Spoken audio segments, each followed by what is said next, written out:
Well, that's an intro, isn't it? Hello, mic check. 1, 2, 3. There we go. There we go. Chips for 4 bros. Let's get that over there. Looks like we're set up properly. Minimo, thanks for the sub, mate. The sub, yes. Tune, thank you. Hang on, and it was it Windows 345. Welcome in. And someone else. It was Pigpen Pete who subbed as well. Thank you very much, everyone.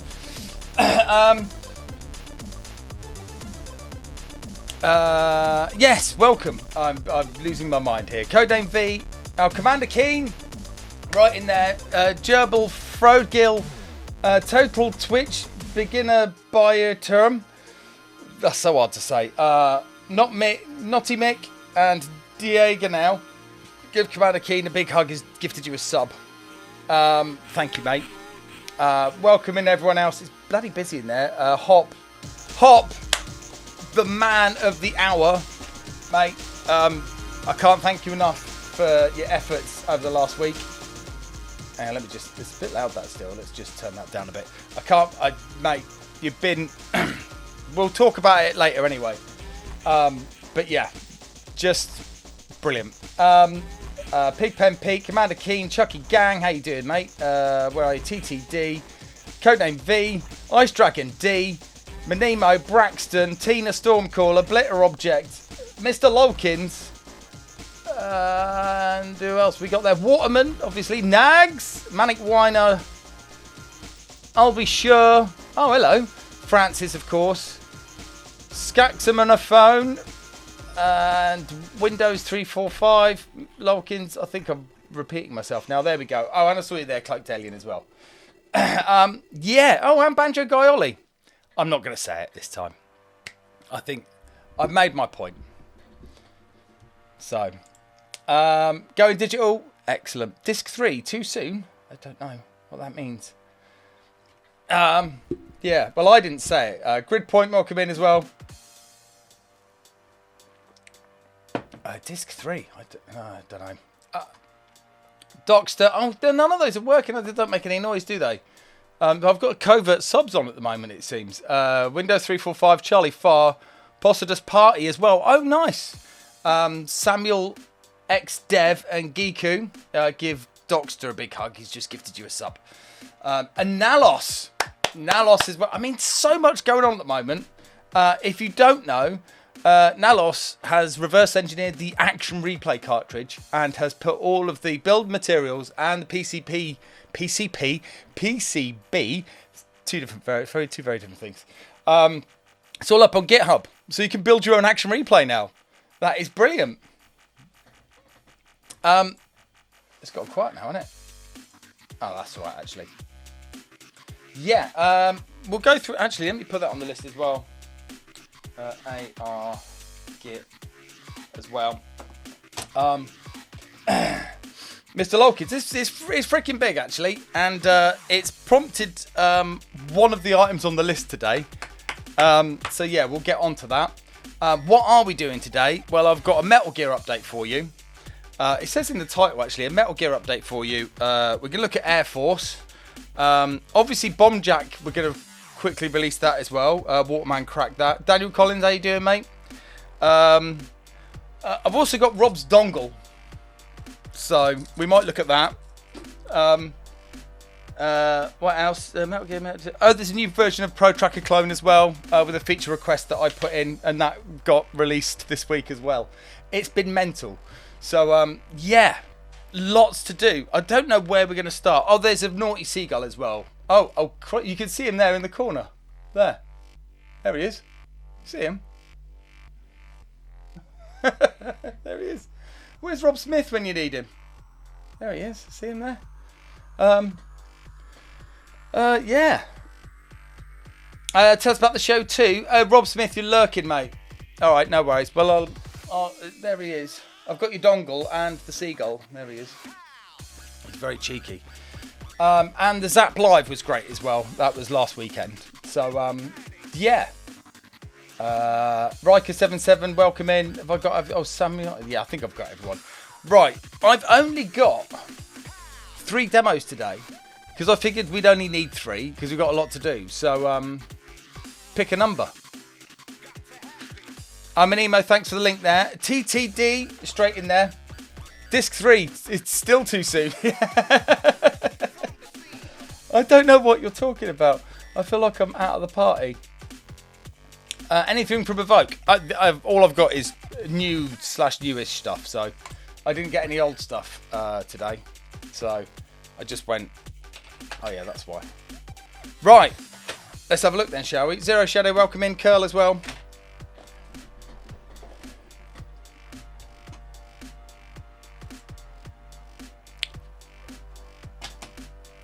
Yeah, that looks like it's going to be loud enough. All right, this, a demo. Here we go.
Is that the end of the demo? I think so. I really don't like the music. Daniel Collin. The demo's good. Why is that not okay? Tech with the new demo. I didn't quite catch the credits on that. Which one is that? Let's have a quick look, shall we? So the music, how do I put it? There's parts of it I found really good. And I get what it's trying to do, like be kind of avant-garde and weird and glitchy. But yeah, I still... Ozan, isn't it? Is that Ozan on the code and the music? Let's have a look. Hang on. Prods. Amiga OCS ECS. And it was Tech. It was the Plank one. Oh, Bifat on the music. Okay. Alright. Okay. Yeah, but the glitchiness isn't reflected as much in the demo. Also, the glitchiness it's just not, yeah, like, to do it, it's making good glitch is really freaking hard. So, you know, I commend Bifat for being brave, right? But yeah, the demo was great though. I like that. But yeah, it's just, I mean, you know, it's obvious he doesn't care what you think. Being elegantly random takes a lot of crafting, right? Like, you can glitch stuff out, but you just got to do it right. So, you know, the second you lose your listener in terms of where they're listening, it's not as nice as an experience, you know. So yeah. Anyway, Subby, mate, how you doing? Hooverphonic as well. Harry K. And everyone else keeping it lovely and busy there. Yeah, let's see number one. And I've only got one more demo disc, and then we've got lots to talk about. Oh, Zeron, you're feeling rough, mate. I'm sorry to hear that. Well, I hope you feel better soon. Just console yourself for the fact that you've got an Amiga 1200 now. That will make you feel warm and fuzzy and make you better.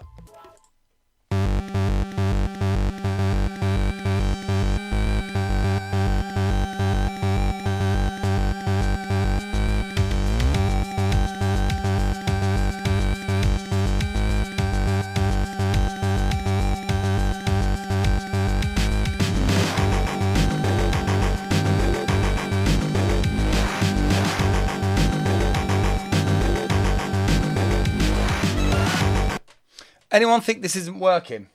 And anyone think they might know why? I think I know why. So, right. Actually, hang on, before we do. Let me just... where is it? Hang on a minute. Where is it? Can't bloody see it. Oh, there we go.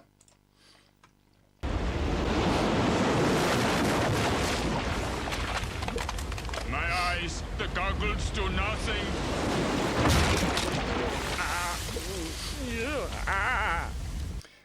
No, actually, if it was DMA, then the audio wouldn't be running. If it was the master DMA bit, then okay.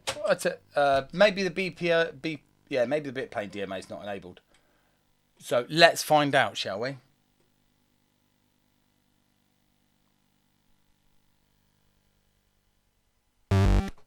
Okay, so E96. That looks like a lot of DMAs enabled, doesn't it? For a soundtrack and a black screen. Finally a demo I could maybe program. Codename V, come on. We can all do a text writer. Maybe it's just the starting frame. Playton, have you seen this demo? I think it's only a single screener. Hang on. Because I can't remember what the bits are, let's have a look, shall we? Hardware reference manual.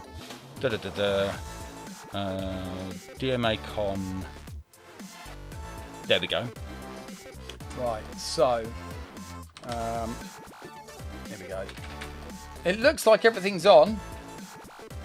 Okay, DMA con. Yeah, that's audio. Disc, not bothered. Sprites are on.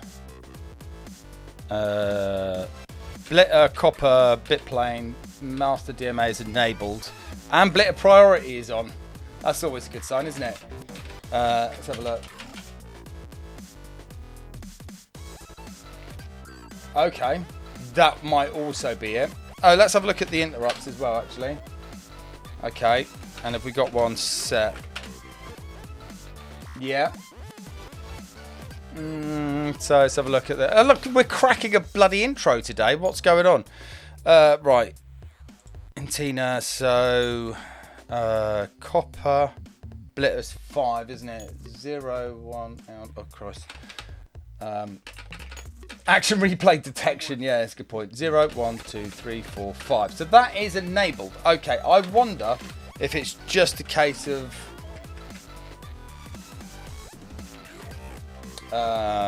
what is that? BPL crime. Can anyone remember what cop... Oh, it'd be on this bloody list anyway. What cop 1 jump is? There we go. Cop 1 jump is 88. Okay. E88.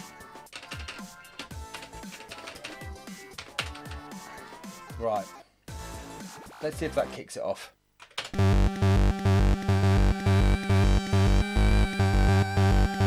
Something's happened.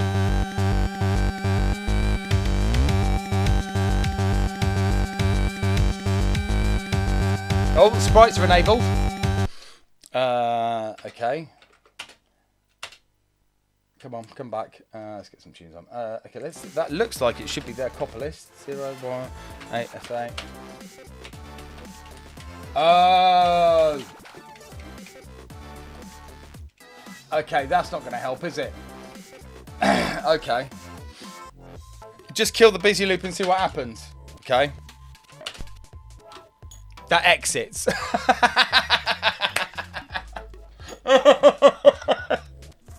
That's what that does. So that's just waiting for exit.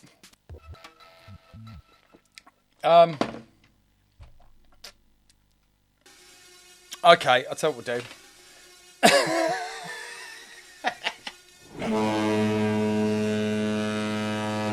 Bloody hell. Right. Come on then.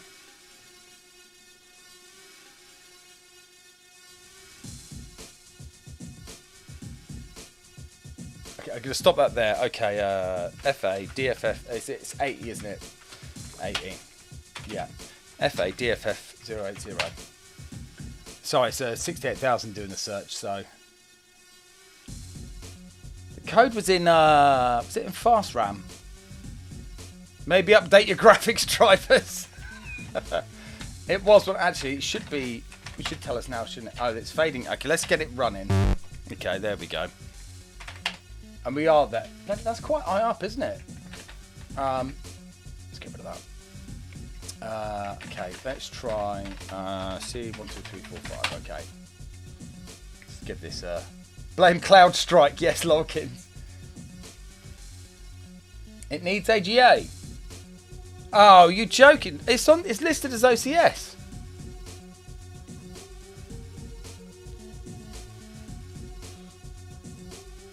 Hang on.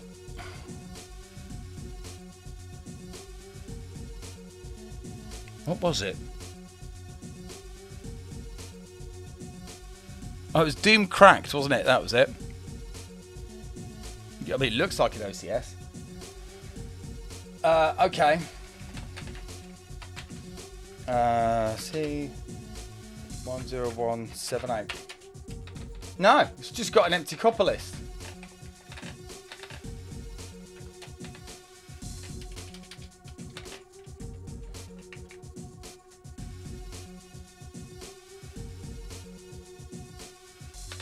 Where was it? 178. 10178. That looks like the start of the demo there. Yeah, setting up 10. Okay, they're setting up copper lists, but the copper lists are dead.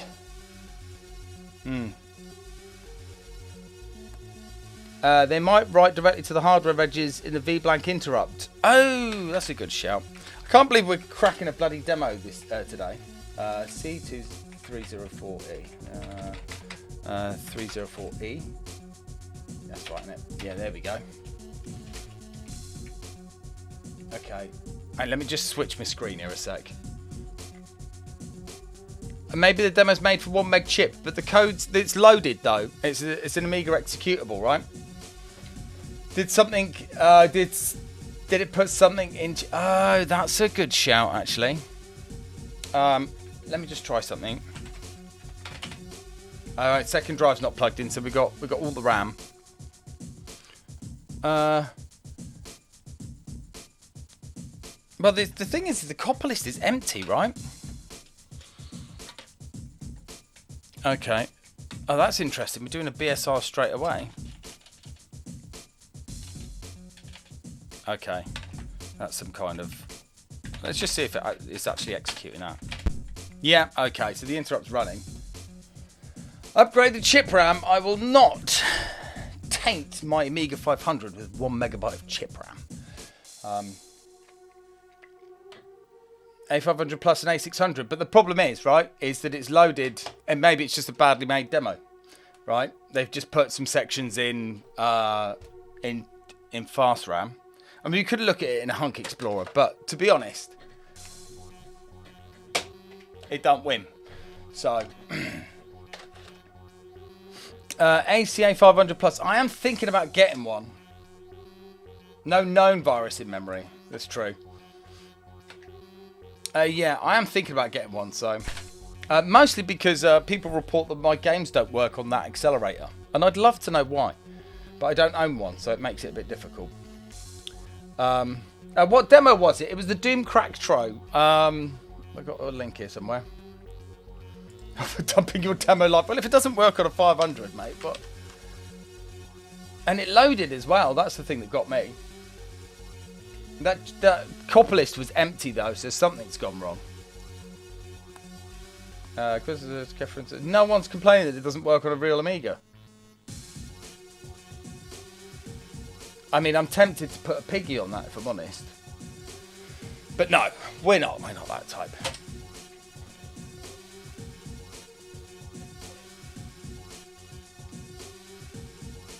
Oh, it's a Cranker EXE. TTD. If you put a copper bar on screen, which is basically the demo code in the VS Code assembly plugin, you'd be better than that at the moment.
We suck. See, that wasn't so bad, that one. That was alright. Yeah, we'll give that, yeah. Like, the code was better in the other one, and then the music was better in that one. So, yeah, I mean, you know, you had a good demo in there. So, Bitwise Braids, welcome in. So, yeah. Scene posturing is fun. Yeah, it's not for me. Well, I don't know. We did do, actually, I don't know why I'm saying that. We did pretty much posture our pre-calc bar revision this year, didn't we? So, yeah. We did. So, yeah. Right, so you can't see me, can you? So let's do this. Let's get this out of the way first. In emulation, it seems to work. Oh, well, you know what the problem is then, right? They haven't cleared their BSS sections, which is a problem on 1.3. What did you miss? 2 demos that if you'd sandwiched together and taken the bad stuff out would have been alright, and 1 demo that didn't work on my Amiga. So, hey Vimpster, how you doing, mate? Right, so first things first. Now, we all know Rob Smith, creator of Disk Flashback, creator of Floppy Bridge, creator of Drawbridge, the software that connects your real hardware floppy drives to WinUAE. Creator of the automated disk cleaning system, which if you haven't seen, go and watch the video, it's amazing. It's done YouTube, all that stuff. Well, I bumped into him at Kickstart earlier in the year. Doesn't sing songs in a band. Okay, good. Right, okay. So he gave me a seagull, a special seagull at Kickstart. And within 5 minutes I broke it. And he's fixed it now. So here it is. Now hopefully this will work.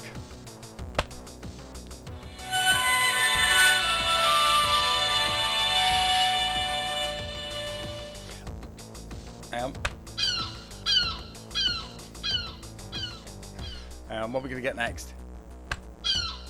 Okay. I think we're going to get Bird for quite a while. Let's see if we can get another Easter egg out of it. Okay. Come on, we got to get. Come on, one more. Damn it! Come on.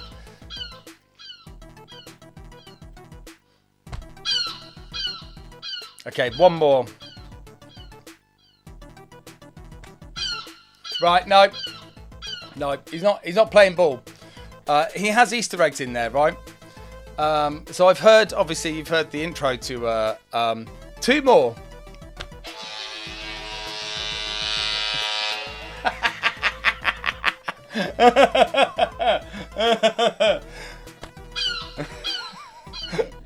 There you go.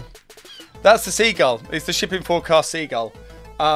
So when I picked this up at Zap Live this weekend, I was in the hotel room and I triggered it again. And it played Rick Astley, Never Gonna Give You Up, very loudly from my hotel room. And I couldn't stop it. So I had to bury it in the duvet, because I was a bit worried that I might be upsetting some of the other guests. So...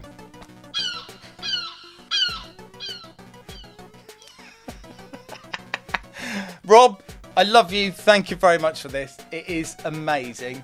And he's got... he's got a video coming out, a YouTube video about the seagull, because it's been delivered now, so his project is now shipped. So, yeah, that is, it's fantastic, isn't it? Hang on. Still editing at the moment, will be a week or so. Cool. Yeah. So I can't wait to see how you're gonna, what angle you're gonna take on this. It's the crazy seagull project that you've built, I guess. Yeah. Unreleased seagull simulator. So if you don't know, I released a tune Nova last year called Shipping Forecast, which has a sample of a seagull going. Right, that's the last time I'm gonna do it because it is starting to grate on me now. And there's other samples from the tune in there and stuff. And that's Rob Smith built that for me because he's fantastic. So, how you doing, Phil, mate? I ain't seen you for a while. I hope you are well, mate. Right, let's get the other business out of the way with first, which is cracked by TTE. Let's get that done. Hang on, we need that one. There we go.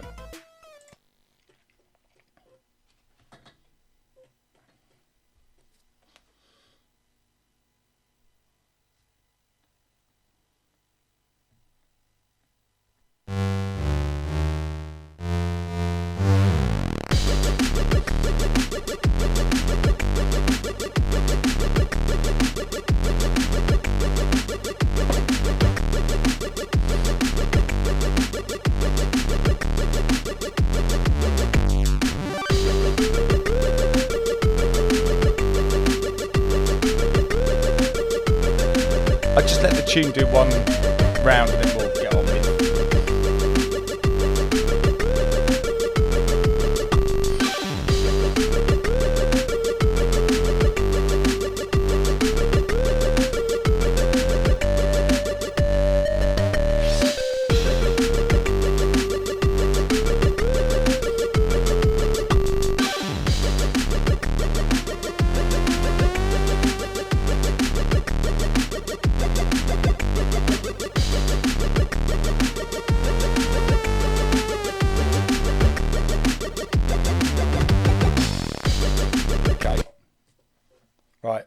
We won't spend too. Well, you remember last week we were trying to just polish up on the crack of this, and I failed, and I'd had enough of it. We wanted to do something else. Well, Waterman finished it, and the release has got all of Waterman's docs, tutorial, you know, so it's good stuff. The copy protection's more interesting than the game.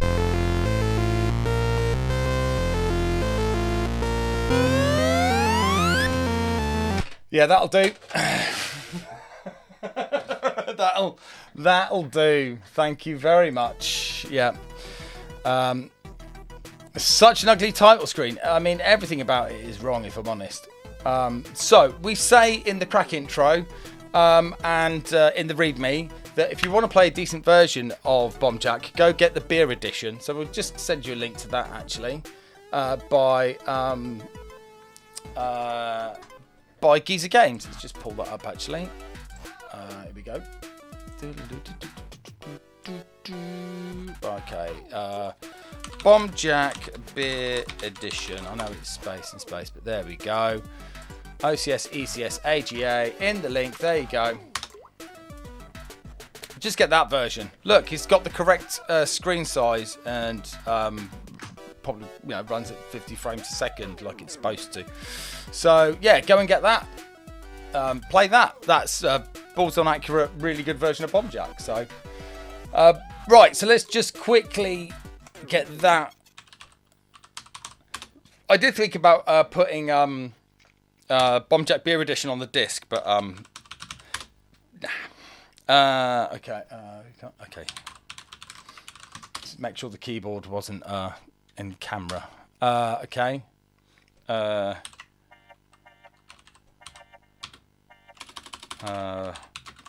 Bumcrack TTE today.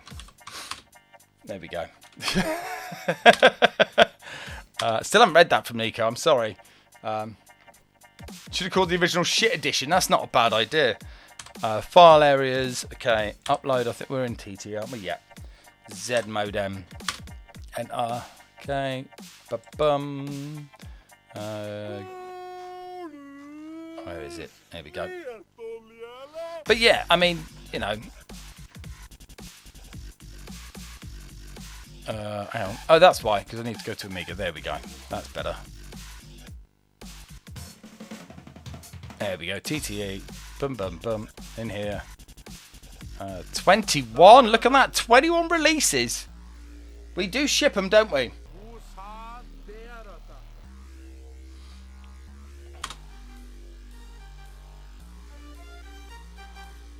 Yay, file ID, Diz, yeah, it's all good. Let's just list the files and have a quick check.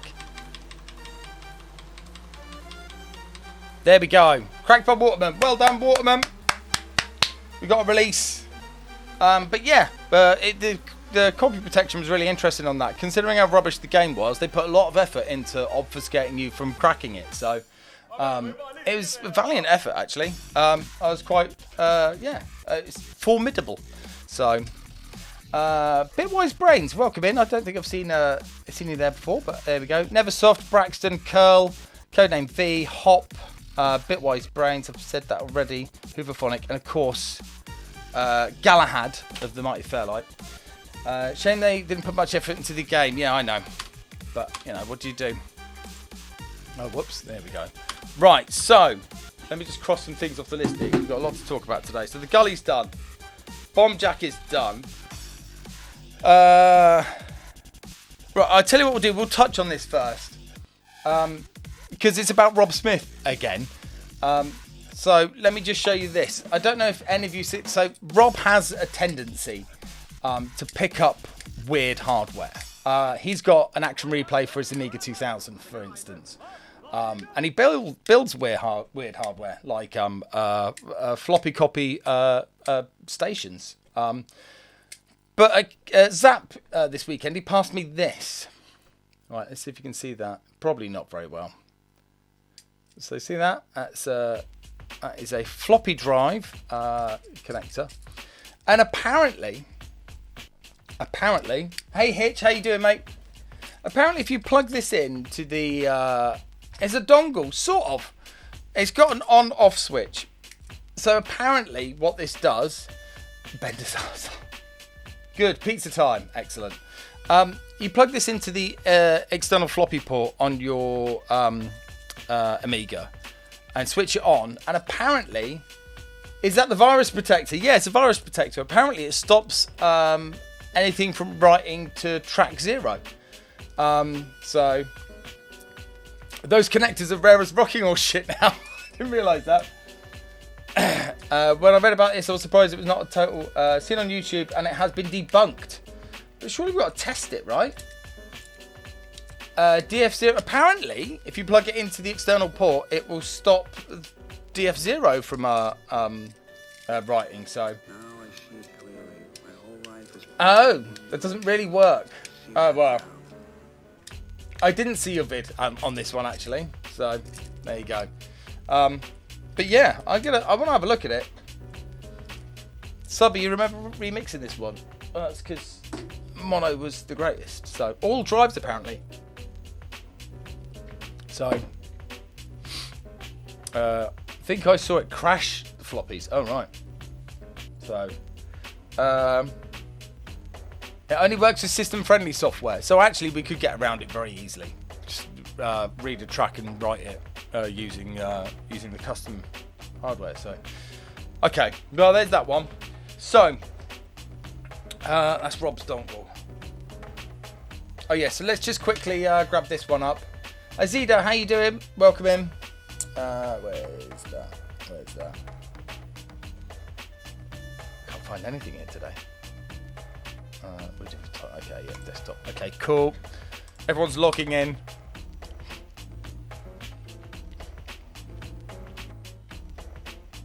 Rob, the challenge... Oh, right, so I probably didn't get the challenge. The challenge is to make a boot block virus that can write and replicate bypassing it.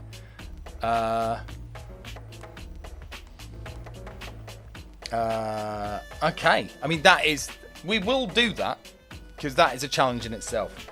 But I've got all the code that can do that, and I can really... I can squeeze that down. And I'm getting kind of blurry. Yeah, my camera's being a bit rubbish today. I don't know why. Right. So, this was the other thing we wanted to just touch on a sec. And I'm going to EAB, don't worry. Okay. Let me just see. There we go. There he goes. There we go. So here it is. The replica action replay, reverse engineered by Nalos. Well done. Massive round of applause. Thank you very much. And here it is on GitHub. The OS checks whether the write protect's there or not. Yeah. You don't have to. You can write to a track without write protection. So So there it is. The Action Replay 3.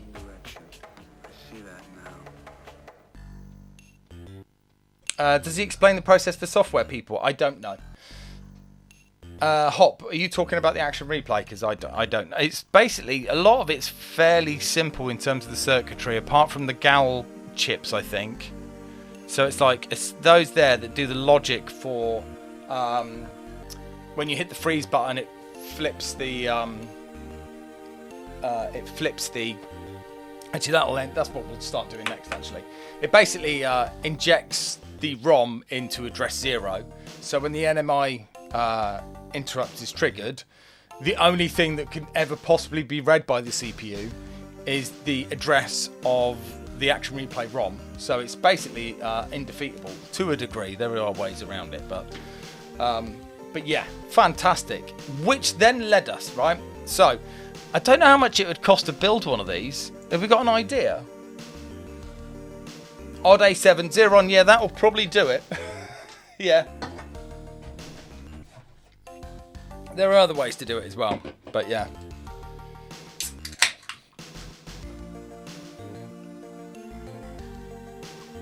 Let's just get this port. The GAL chips are less than $1.50 each. Okay. Double buffer.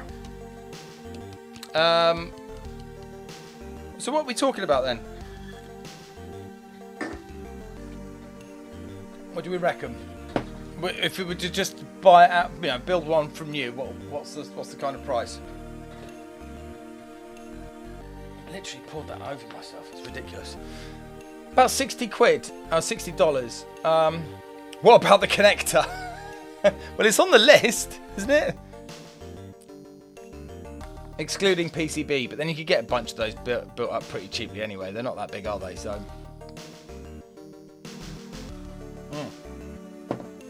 So, in fact,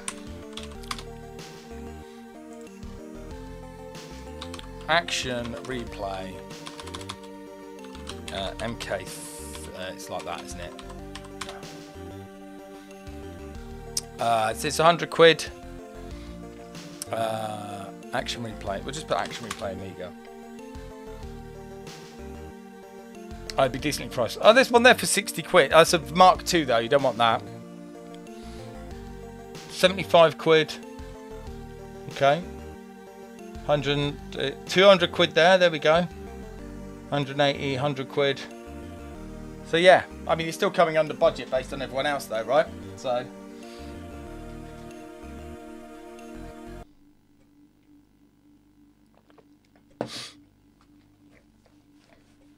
Right, okay. 10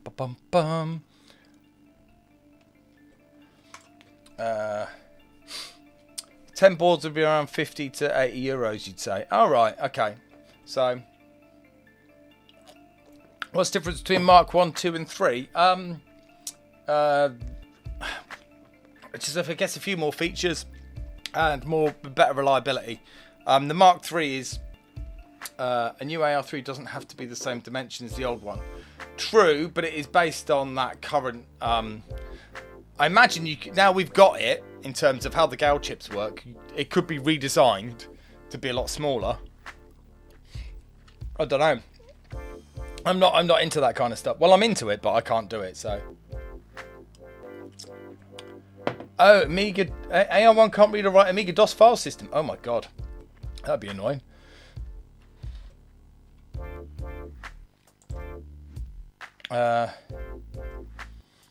Someone already did an FPGA version, but it's not public.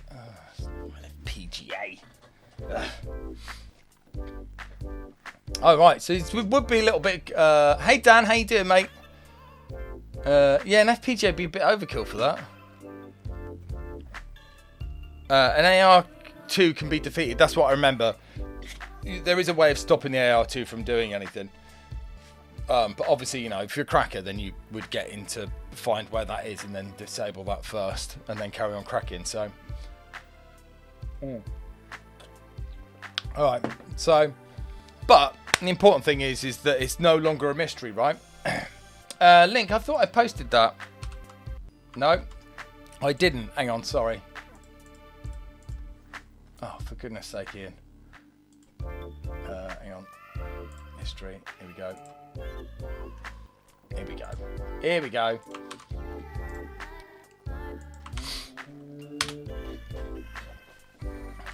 I mean, you could. See, the problem is, isn't it? Oh no, you should. I don't see why. We should be able to get around that, right? Oh no, I see what happens. Oh yeah, no, because as soon as you trigger the NMI interrupt, you're going to get an exception. And then the exception's going to freak out because it can't, it's going to... Oh yeah, you end up with a cycle then, don't you? Because the NMI triggers an interrupt. But that's the top of the chain though, isn't it? No, because the action replay's got 8k of RAM, so you could effectively push stuff from the registers into RAM first, and then validate the stack pointer. Yeah, but the not stack pointer, any interrupt will cause double fault and stop the CPU. Yeah, exactly. So yeah, that's the problem.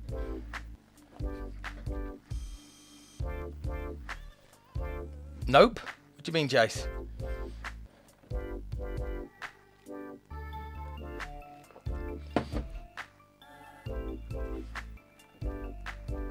It's a CPLD version, not FPGA. Okay. AR3 intercepts odd stacks. Oh, right. Okay. Can't do anything because NMI firing automatic makes the 68,000 push its PC on the SR. I'd be interested to try this out, but, you know. Right. Anyway, that brings us to...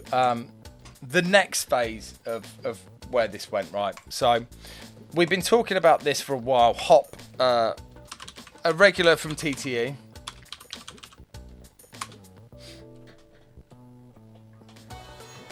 I don't even know. Dev Trolls, no. C / Dev Tools. There we go. So run everything off the user stack. You'd have to know which one you're at. Look, I love the fact that we can have this discussion in chat, and now everyone's trying to work out how to get around it. We're definitely dev trolls. That's right, Subby, yeah. Little known fact, he's called Hob as he's only got one leg. Is that true, Hob? I mean, I thought it's just because you were... Well, I'm not going to read it. We're not going to say your real name out on stream, but... No, right. Spectrum, don't... Bitwise Brains, yes, it does. I think the... I think it has to have a patched ROM. I don't know anything. I don't know that much about it. I don't have an ACA 500 plus. I am thinking about getting one. Because it'd be good to be able to test action replay ROMs on it. Which brings us on to our next thing. Right, so we've talked about AIRA Force. We tried to run it once before. It is an interactive reassembler. Let me see if I can get this so that you can actually see what we're doing. So, first things first, right?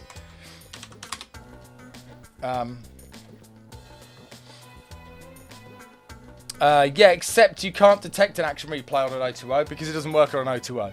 So, that's that one out the window, isn't it? Right.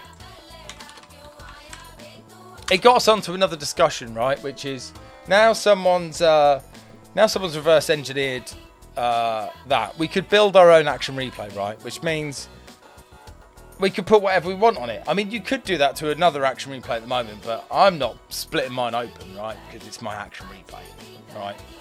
It's, you know, it gets a level of respect that a lot of hardware in my house doesn't. So, probably why it doesn't work on an 020, yeah. Right, so this is the ROM image for an action replay. Now, there's something very interesting about this, right? I know that it loads at address 400000. So that address is in hex, right? 400000. That's where it gets loaded, right? That's where the ROM is effectively in the address space. And if you notice here, 7C on the ROM file is 00400088, right? Ooh, so what's that then? So basically when you hit the button, it slams the ROM into that address space and then instantly tells it to jump to that address in the ROM where it showed up at that address. So we thought maybe we should have a little pop, right? We've got in TCE, we've got blooming hop making interactive disassemblers. We're cracking stuff. So why don't we build our own action replay ROM, right? So the first thing we need to do is disassemble it. So I've been having a play with this. It is really bloody good. So I will just show you the process from the ground up, right? So it's a raw binary ROM file. Okay, raw. Yep. Okay. Oh, don't tell me it's crashed already, is it? Hello, NE7. Yeah. Ah, here we go. Okay, so it's a raw binary. The offset is 400000, and we've determined that at least on the freeze, the entry point is 400088, right? That's fine. That's all good. I'm not going to put any other options on there. Just press OK. There we go. Right, so that's our entry point. So what I'm actually going to do, I'm just going to quickly add a label there and just call it freeze, right? Beautiful. Right. So this is the whole ROM now. And because of our entry point, it's already disassembled all of this. Now let me see if we can get this a bit bigger. There we go. Let's get that there. So we can scroll around this. Just boom, boom, boom. You see how much it's already disassembled, right? It knows this is code, which is great. So the beautiful thing about this, right, this interactive reassembler, is that just from that one entry point, it's already determined all of this. It's got a built-in 68,000 emulator, so you can actually run code on it and verify stuff. But what this also has is basically actions, right? So potential code address, right? So let's have a look at that. Oh, yeah, this is right. So actually, if that's saying it's data, but if I press C on that, it turns it into code. So we've got a jump there. Let's have a quick look at that. Oh, actually, let's go back. I remember it's enter on. No, it's G, isn't it? Sorry, yeah. So they've got a branch to there. So that must be code as well. Yeah, it looks like it to me, doesn't it? So I imported the bomb into Mouser and the parts. Is that $42 euros? 43, right? PCB and an interconnector. Okay, cool. That's pretty cheap, actually. Have I tried Ghidra? I have briefly, but I have no idea what I'm doing with it. So yeah, I bailed out of that one pretty quickly.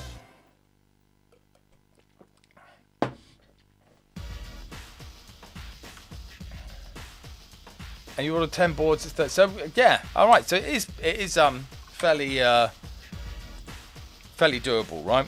So we can go there. Right, this is obviously code as well. Now you look at the actions, right? You see down here. Let me just close this up. See the numbers here. Potential code address, potential pointers, blah blah blah. So if I click code on that, oh, potential code addresses is just bumped up, right? So every time you do something, it basically scans it again and goes, oh right, well we've found this other stuff that's probably code that you want to look at. And actually you can see here in this block here, it's heading in a 4E75, right?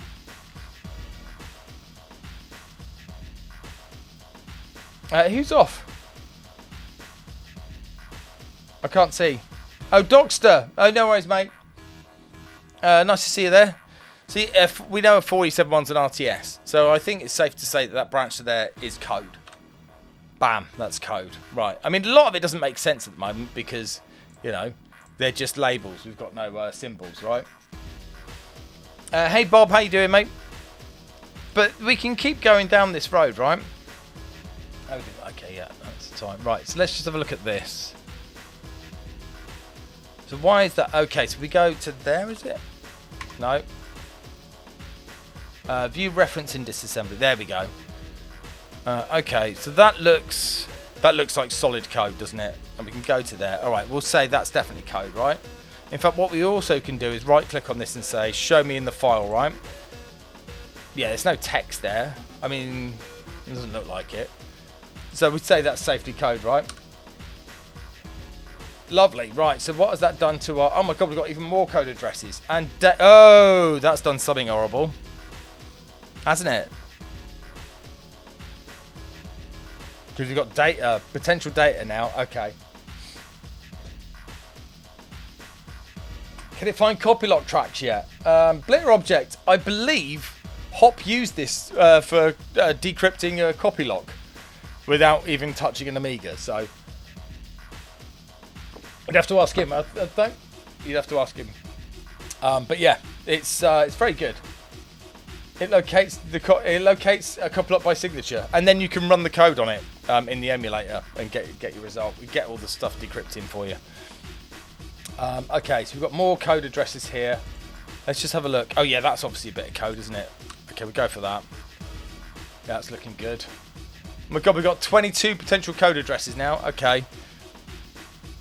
Where was that reference from though? Let's have a look. We got a problem here though. That's not building. Displacement is already out of range. Oh god, hop.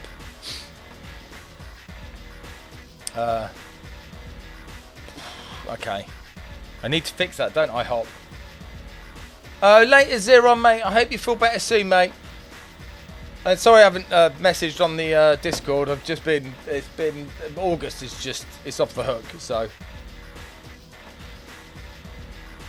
Bring up the status window. Where's the status here? So 413 C8C. So we can go to 413 C8C. DC.W, mate. That is not code, is it? Let's have a look. There we go. Look at that.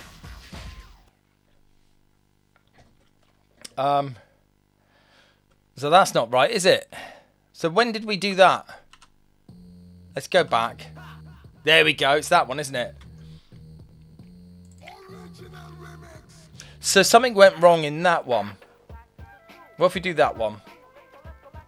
Okay, it's reassembling it. Oh, I see. This is this. If you do it gently, right? Let's see what happens now we do this. Okay, cool. Right, I see. So what I did when I did this, I just went bowling on with the thing not working, right? And then converted loads of data to code. Which then obviously caused me a massive issue, and then completely messed up the whole thing. So, okay, so that's what I was doing. Okay, so where does that? Let's have a look at that one then, shall we? View, reference and disassembly. That's blatantly a function, so I think we're pretty safe on that one. We'll just apply it. There we go. I'm going to skip this one because it does say a pretty rough word at the end of it. It's a bloody good tune though.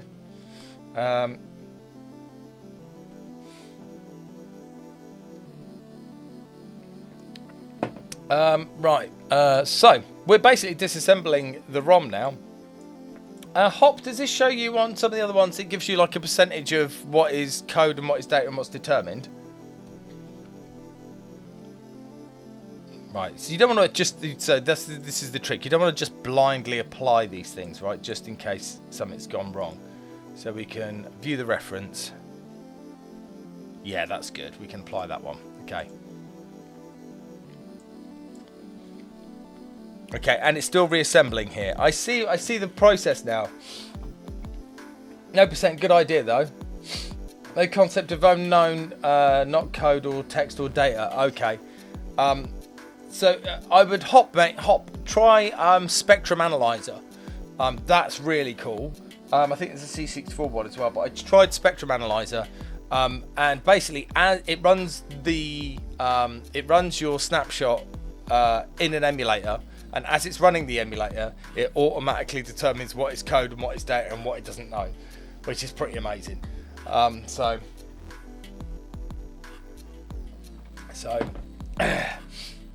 It's what the analyzer does. Yeah. But it does it whilst it's running the game. So, that's probably obviously that's what yours does as well, right? But I'm not running anything. But run at your peril. Yeah, I'm not running. I know. Yeah, I'm fully aware that. Oh, I mean, yeah, that's got to be code, hasn't it? Right. No issues. Right, I'm going to save that. Okay. That looks like it's solid. And that's right next to that. That looks good. Yeah. Okay. Everything's still building. I see what I see the process now. So I basically just went in there, guns a-blazing, like a bull in a china shop, knocked everything around, filled up the place with loads of junk. That might explain why it was running a bit badly when I messed up. Scan up and down and hit C and D. Yeah, that's what I was doing, but I think this way. Okay. I mean that we've got no errors, and that looks like a good bit of code. So let's view where go to the potential. Yeah, I mean, yeah, that's good, isn't it? Cool. Okay. Still building. Hands high, puffer, rum. Right. Time for a BRB. I mean, there's no choice on this now, is there? It's just basically you get the BRB that you get on the first run, isn't it? Yeah, data ending in 475 is a good. Yeah, E475. Yeah, 4E75. Sorry. Outrun. No, jabbed. I press the button on that one, and I decide when that happens. But no, when we are here, we have to do BRB imploder, and I'll see you in a bit.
Yeah, I mean, we always have this discussion. It's like, it's 5 channels. It's not 5 channels. It's 5 slots on the compressor progress bars.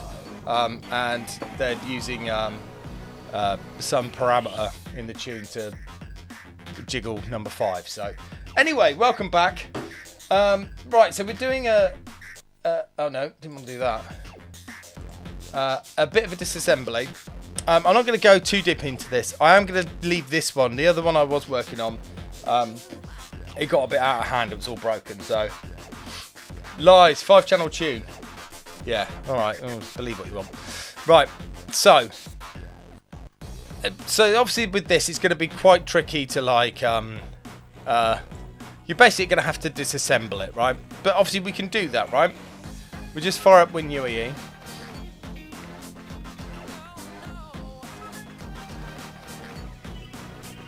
40,000, yeah, whatever. Configurations, fire up action replay, right? So here's the fun part, right? With the WinUAE debugger, obviously we can't use, the action replay to debug the action replay because it's the action replay. But if we look at 400000, M41234.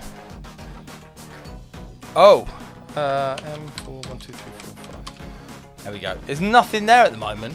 It's completely silent. So that's how well the WinUAE emulates it, right? So you remember our entry point, 12388, right? Excellent. Right. So now I'll press the freeze button. Boom! Look at that. 4, 1, 2, 3, 4, 5. And there is the action replay in memory. And that is the freeze point. That's the entry point, right? So what we can do, we can let that go. Right, now you remember the burst nibbler that's there. Right, so let's just exit that. Let's just reset it. Oh, it's coming in again. That's because it's doing first boot, show the action replay logo. Right. So again, let's just reset it. Hold both mouse buttons. But it actually does it around here somewhere, doesn't it? Hopefully it's still... Oh, I've pressed the wrong fucking button, haven't I? Damn it. Yeah, no, it's gone off, hasn't it? That's so annoying. I did this earlier. I can't remember. Oh, I set a breakpoint in there. So, but that's the point, right? Is if we're not sure about something in here, we can basically just fire up WinUAE, set a breakpoint, trigger it, and then see what it's doing. Run it in real time. So that's good. So there are some other bits so the thing that I found today was let's search for the word force. Look at that. Right, so then we look at this data here. This is really interesting.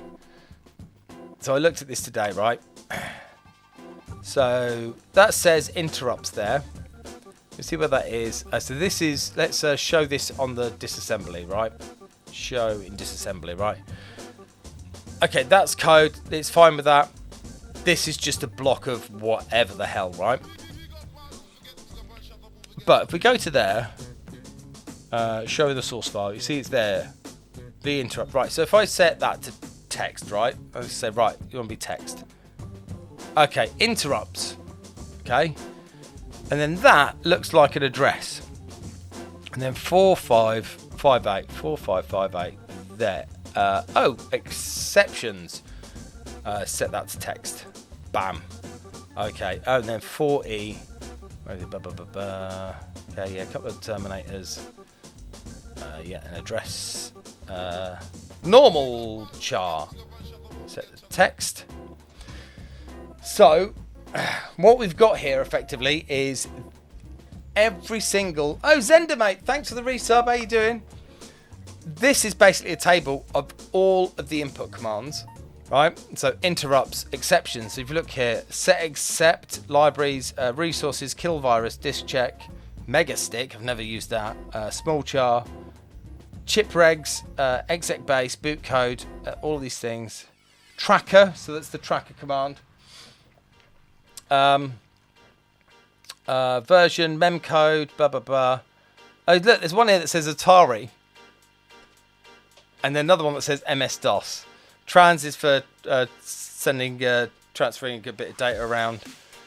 So basically the list is like the longest first, and then yeah, you lot can talk. Yeah, Lord Olaf. Yeah, you lot can talk about that. We've had this discussion about how the action replay works. It is brilliant. It's so good. So you remember the sysop mode? May the force is up there somewhere be with you. So basically these reducing characters, but the basically there's one location that is looked. If we look at that, there we go. That's a pointer there. And we go there, you see this is where it basically says, right, that's all of my commands, and then oh yeah, so it'll get whatever is in the on the line that you've entered, and then put that into A2, and then basically run a compare through that table until it finds the command that you've entered, right? Let's go back to there. Showing disassembly, and then that will pick up that location there. So if we go to can we go to show in memory? Oh, we can't. Yeah, this is the problem I've got at the moment. Can I go to there? 403 4CA. Can I do that? 403 4CA. Yeah, see there, this is I've been speaking to Hop over the last couple of days. And we've got a few issues. So that's 4CA, which would be 4AA. So that'll be there. That's where the code will start. Oh, actually, we can do this. I've worked out how to do this. Show it in the source file. And it's, so, CA, wasn't it? Was it? Let's just go back. 434CA. 434CA. So that'd be 4A. 1, 2, 3, 4, 6, 7, 8. Is it? No. A. Yeah, so is that one, isn't it? A, B, C, D. No. A, B, C, D. Oh, that's not right. A. Here we go. There. A. Sorry, I can't count. So if I click on that byte and convert that to code, there it is. Excellent. Okay, and well, we got that one there. I'm guessing that's code. Oh no, that's an odd address. Okay, that's problematic. Right. But CR, carriage return, Hop. I don't know what you're talking about. That's the right one though. Uh-oh.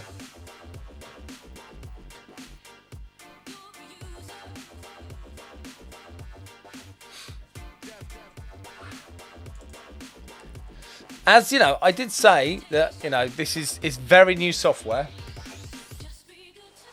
Hop, yeah, no, your work is saved. Yes, I know.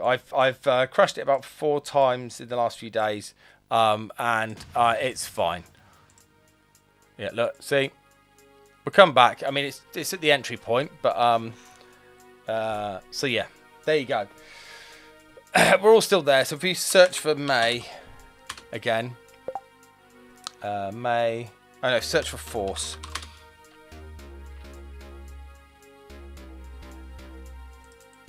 Oh, that's not what I was looking for. Trans. There we go. So we go back there.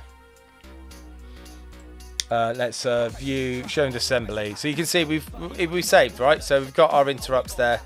So this is basically the key for a big bunch of the functions in the ROM, right? So let's get the text up. So this is basically, we can probably automate a bunch of this, right? If we go through from this position here, we can determine that we have a string that ends in a null byte that has to end on an even address, and then the address after that is effectively the pointer for the code that it runs, which means from that point there where it says interrupts, we could write a little function that basically determines all of the functions, labels them, and then puts it into the config file, right? So the way this works, if we look at what we've actually got, let me close it actually because it won't like me if I change it, right? So if we go to where we put our ROM, we've got a CNF file, right? And let's have a quick look at this. This is how, I mean, if you think about feature request scripting, I'm not, to be fair, I could do a lot of the scripting like outside of this once I've got a ROM.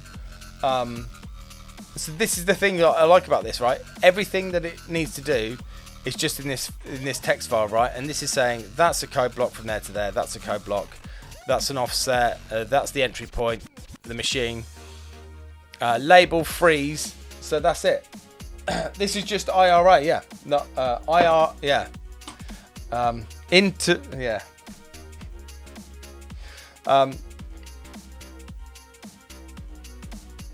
Yeah, so that's my point, right? Once you've discovered something like this, because it is just a text file. Oh, that's sync term, that's still on. Okay, we'll close that. Oh, I've not got it open, that's why. Sorry.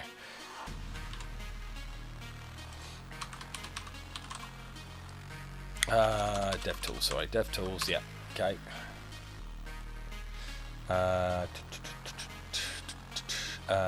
AIRA Force, there we go. Boom. And then obviously when you fire this up, you can go open recent projects, bam. There we go. Beautiful stuff. So there we go. I think that's probably what I wanted to demonstrate, right? We're probably gonna disassemble the whole thing, right? We've got the tools to do it. Why is it not output? Oh, there we go. Okay, yeah, it's still reassembling, so that's good. So yeah, let's just have a look at one of these, right? Potential data addresses. So if we look at this, actually, this is quite wrong because we've got 109 of these. Oh, see, that looks genuine there, doesn't it? Except there's nothing there. Okay, let's have a look at this. It's showing the source file. Okay, yeah, so you can see here. See, there's some text there. This thinks it's code. That is not code, is it? So we go to there. There's an RTS. So on that, we can go T. Say it's text. Search from. Bam, we've resolved one, right? Hello? Yeah, you're fine. Open status window. Where's that? I don't know where that is. A window. Status window. Status. Oh, there we go. Okay, yeah, so this is a status window. So this is the IRA disassembler saying that is running fine. And then the source code, every time you do something, it basically it generates the source code and then assembles it with VASM on every function that you do. So it then verifies the diff between your source code that you've generated and the original binary on every step. So which is really clever. So you can see obviously we've got diffs detected because, you know, we've got code that's text and the rest of it at the moment. So there's stuff to do. Is it not? Yeah, that's working. Oh, it's Hooverphonic louder. Okay. The AR image on the reboot could be a TTE screen. So let me just show you, where was it? Let's go 400088, isn't it? Now, which one was it? Did I write this down earlier?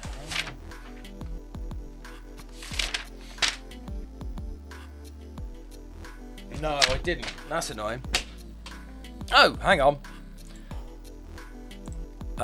Current. I'm going to get rid of current because it's in a bit of a mess. But if we edit this, yeah, it's fine.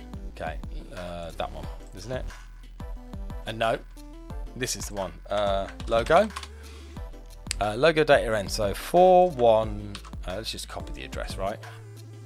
There we go. I'll go back to. So I found this. I did find this the other day. There. Go there. That's not right. Go to. Oh, if I've got to put $1 in front of it, if it's an address. Prefix column tab to occupy. I'm now cycle through history, but I've put in an address there. Oh, okay. Oh, that's why. I remember now. I'm on it. Yeah. My problem is is that if we go and have a look at that LEA's there. It loads that into there, and it loads 100 into there, and then we look at that. Let's go to there. Okay, is that code? Can't remember. That branches to there. Go there. Okay. And then the first thing it does is it starts reading backwards. So why is that reading backwards? Because that is the end of the compressed data. It's a reverse compressor that they use in the action replay. So yeah, that's how that works. And there's two main things in there that are compressed that I've spotted so far. Apart from obviously save game files that you can make. There's obviously the title screen and the burst nibbler. So they're both basically payloads of compressed data that are inside there. So yeah, I'd be tempted to remove all of that save game stuff because I don't think we need it. We just want a decent monitor, don't we? So yeah, that we can say, is that the one? Oh, here. Okay, this is what we're going to do. We're going to rename that to unpack 1.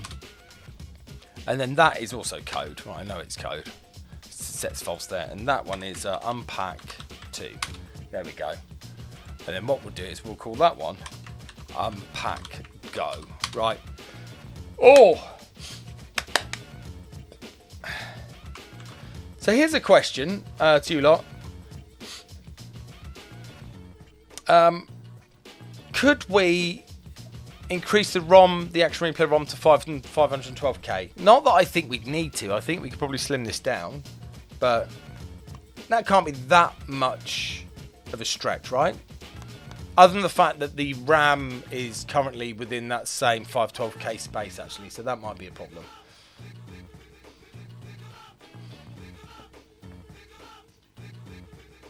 I don't know. What do we think? I don't think anyone's got the answer to this, have they?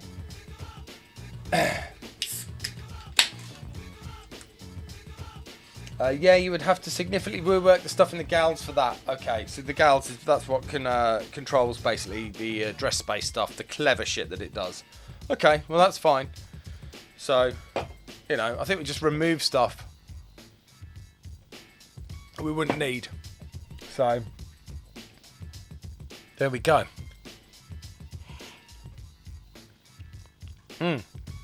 Like things is some packer, right? We wouldn't necessarily need it, right? What I read today, 2 identical seam chips, so just assumed it was for 16-bit. Okay. Remove stuff like Mega Stick. Yeah, I mean, there's no need for that. Bitplane Ripper's good. Basically, all the stuff to do with monitoring, debugging, and the rest of it. Saving entire games as a snapshot, pointless. So let's just have a look and see where we are at with our actions. Let's go up. We've got 18 potential code addresses. Okay, that's not too bad. We've got 109 data addresses. That's not good. So those will need to be cleaned up. This is still working well though, so that's good. Oh, here, this is an interesting one. 21 potential pointers. So fixing the data will make the build go green. Yeah, there's how many of them? 109 at the moment. Right. So what, should we just apply all? Slow-mo, no, that's not in the ROM. That's just basically a timer, the timer chip that you mentioned. So let's just go for it, shall we?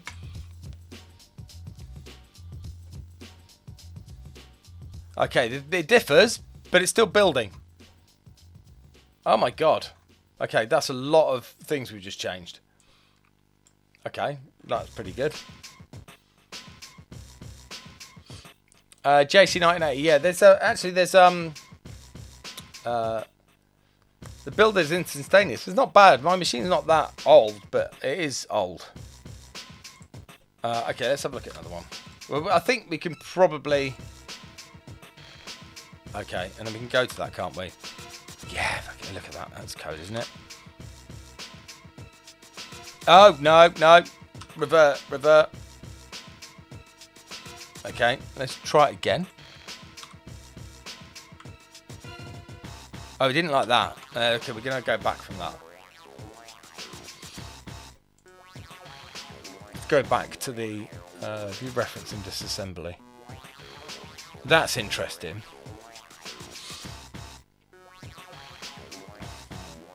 So why is that failing? That's it. Let's... Oh, that's it. Yeah, Rob Smith did the slow-mo video. It's like an action replay that's really shit. Oh, look at that. That is definitely... Oh, that's an odd address. What's that? Where's that coming from?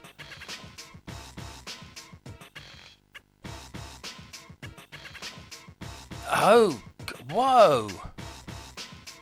That can't be right.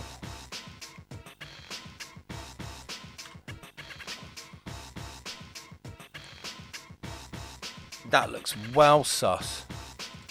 Let's show that in source file. Hang on. Oh, that's why. Look at that. It's freaking text, isn't it? And that's ended there. And that's another bit of text. Bam, text. Bam, yeah. They're all terminated as well, aren't they? Text. More text. See, what we need here is just to be able to like click and drag all of that, don't we? Don't we, Hop? That looks fine. Why do you have the fit? It was referencing executable code into an address that was odd, and I don't mean like it was odd. I mean like it was an odd address, which is that's a warning.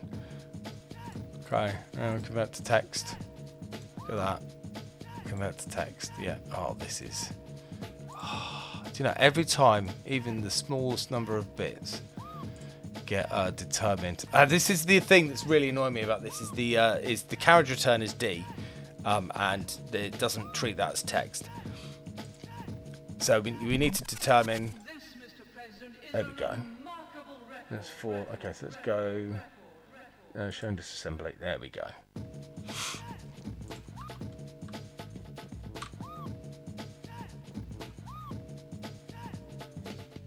That's interesting. So show that in source file. Hello there. Okay, maybe we're just not referencing that at the moment. Why is that pointing to just the carriage return though? Welcome to the exciting world of Hello there. Oh, that's why, because maybe it's supposed to be pointing to that. What's that? Anyway, you get the idea. I think we've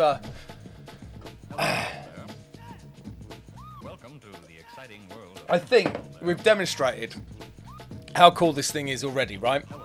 Like, it is very cool, and it's only going to get cooler.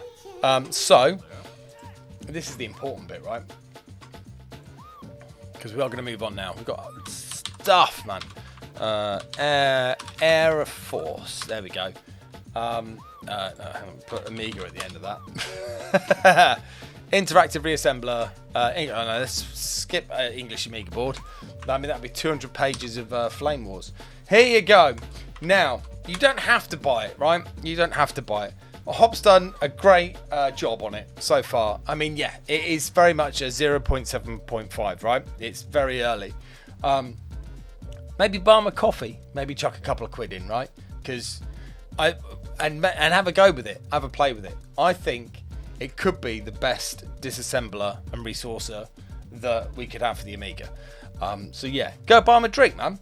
I'm going to do a quick 2-minute break, and you're going to get what I say. I'll just do the intro, Sid, right? I'll be back in a sec. Actually, I'll do the old classic BRB. Where is it? There.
Hello, we're back. Right, see, it was only a short one.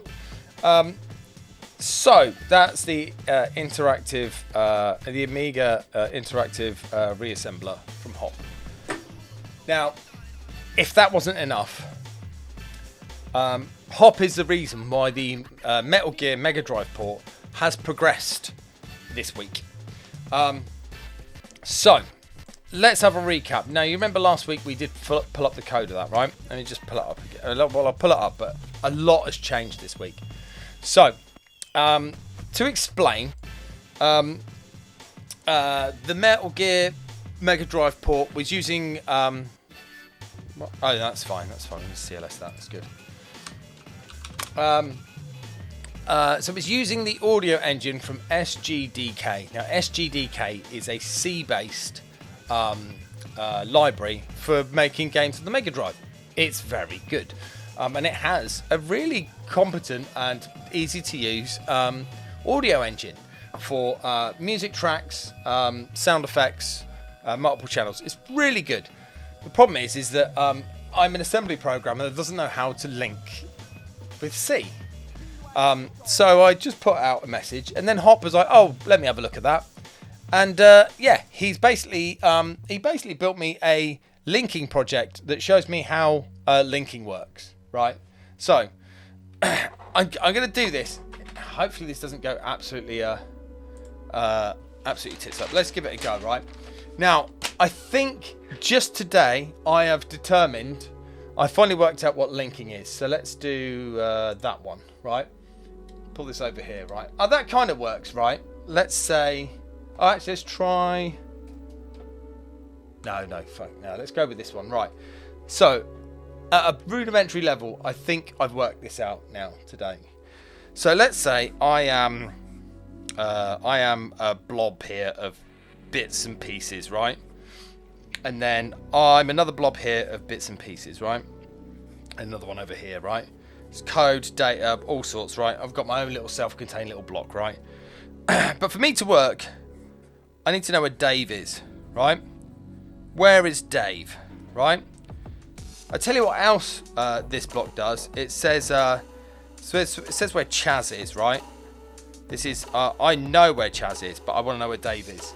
Right, this block over here has got Pete, right? Right, he knows where Pete is, but he wants to know where Dave. Where is Dave? Right, that's essential for me to work. I need to know where Dave is. Right, I'm a blob over here. I feel seen. What? And so on and so on. So, as far as I understand it, right, you can basically build this blob, right?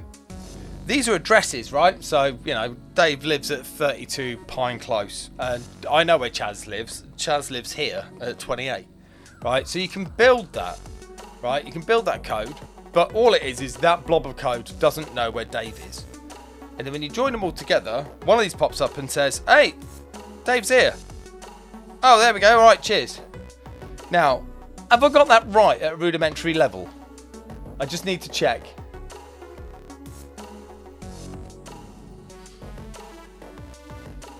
I mean, I know it's probably a lot deeper than that. References are resolved. Yeah, I try to explain it in a nice, simple way that like people would... Yes, pretty much. It resolves references. Yeah.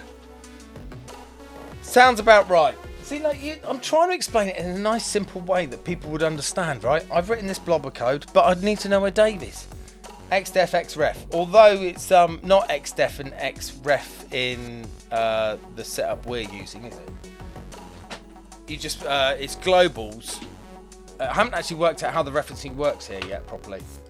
The problem could be the addresses in two different object files could be the same, and combine them, and you have to move around and relocate them.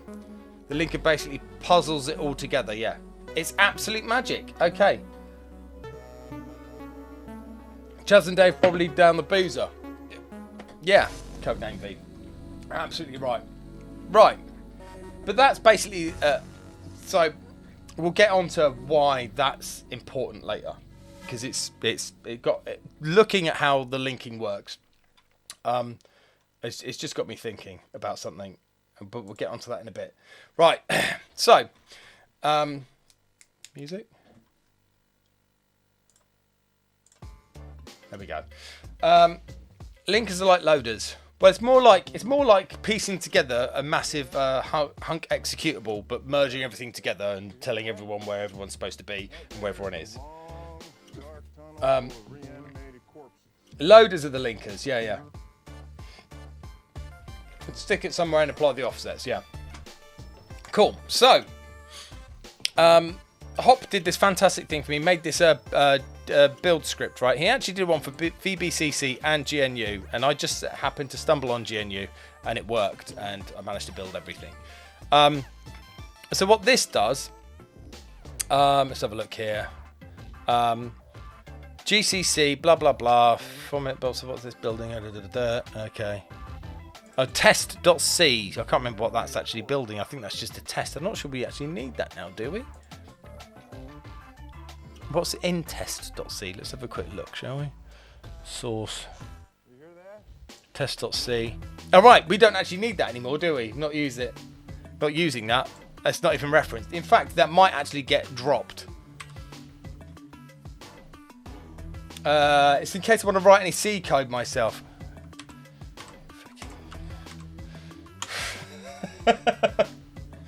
Maybe.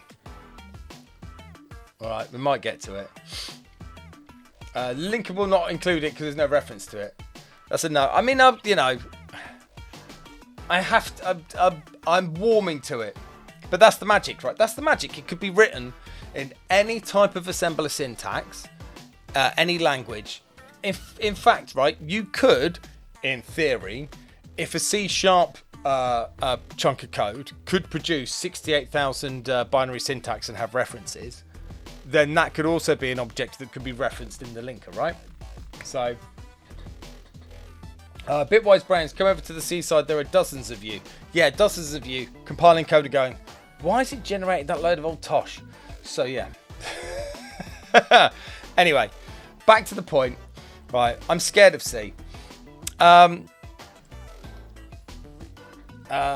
do a demo in C. You will have support. Have as many templates as you want. So, back to the point. So this is now building test.io. Well, I can't actually see where it's building SGDK.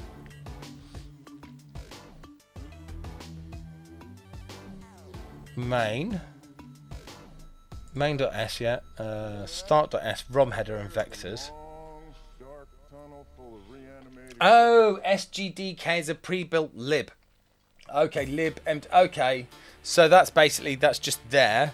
Okay, so that's basically a binary blob with loads of references that you can basically, loads of sections, and you can just basically cherry pick the bits you want, and then when you link it with this fantastic linking script, it'll basically pull out the binary blobs of data that you need and join it all together. Right? It's built from SGDK with F function sections so it can chuck stuff out. Okay, cool. So I haven't worked out where's the that.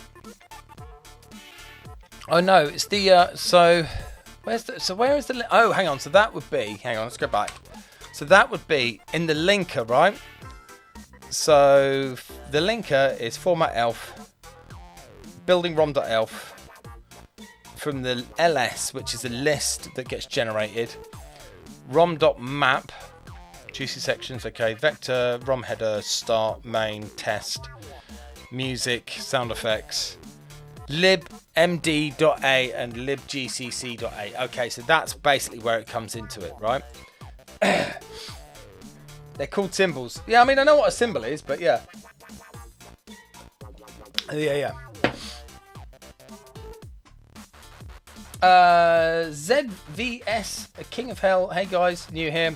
I'll introduce my name is Zorro, fellow enthusiast to create retro. I'm currently working on 6502. Brave man. I don't know. You 6502 programmers, you're a different breed, man. Yeah. It goes. Tsh. So yeah. So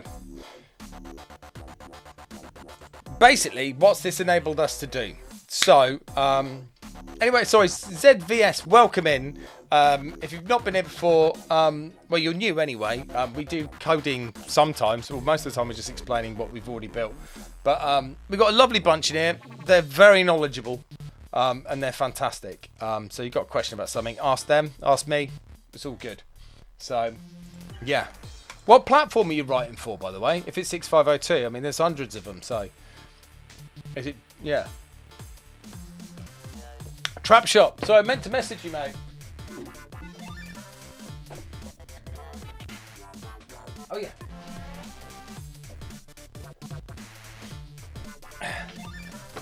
It arrived.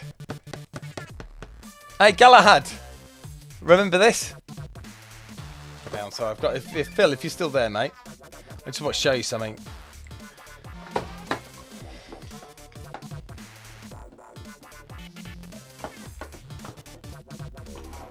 Just want to show you something. Okay. English. Okay, yeah. Yeah. Okay.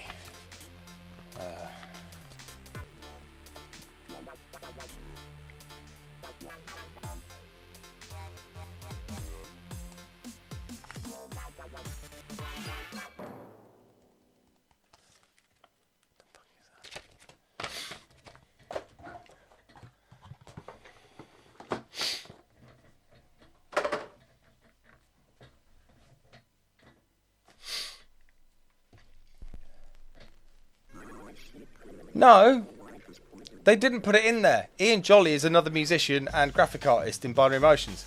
My name's just not in the manual. Well, I wasn't very jolly. Hey, Nag, mate, how you doing? I mean, I'm always a jolly Hoffman. I'd say I'm more jolly than Ian Jolly. But how dare they? Yeah, how very dare they? Mate, I was off clubbing at the time, and at least we all know the truth. Which manual? The official manual in the AGA version. I have to show the linker script off. Oh, I do. Yeah. Because I was playing with this, actually. So this is another thing that's quite important to do with the linking, isn't it? Here you go. Is there, we get a... No, I'm not going to do that right now. I'd like some syntax highlighting on that. Well done, Darkstar. My eyes, the goggles do nothing.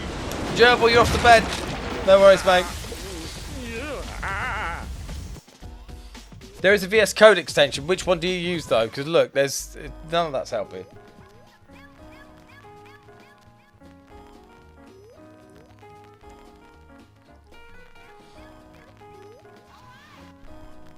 Oh, nice. Well, nice to see you anyway, mate.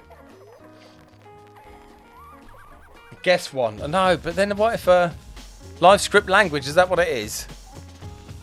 Oh, there's so many of them, though. Anyway, this is the linker script. Let me get rid of the terminal a sec here. So, I see this now. So this determines the linker script. Where is that? Linker script. Linker script. Let's install that then. Go on then. Let's get the tools on now.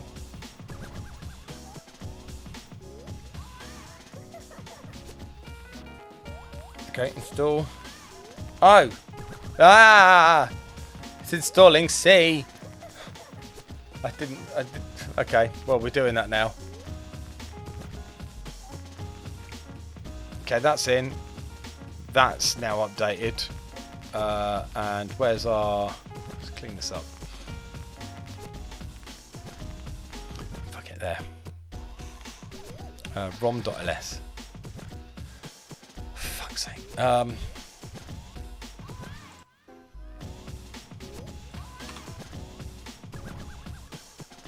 No, well, that's not worked, has it? It's enabled. So, click on plain text BR. Where's that?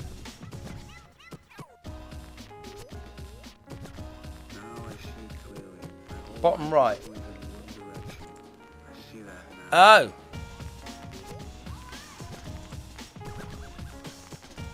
Oh, that's not very colourful, is it?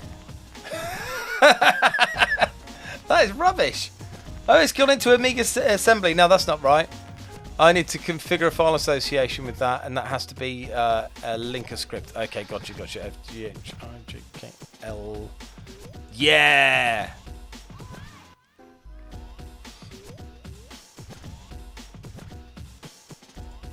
I did that. Oh, unless it's okay. Fucking hell. Okay.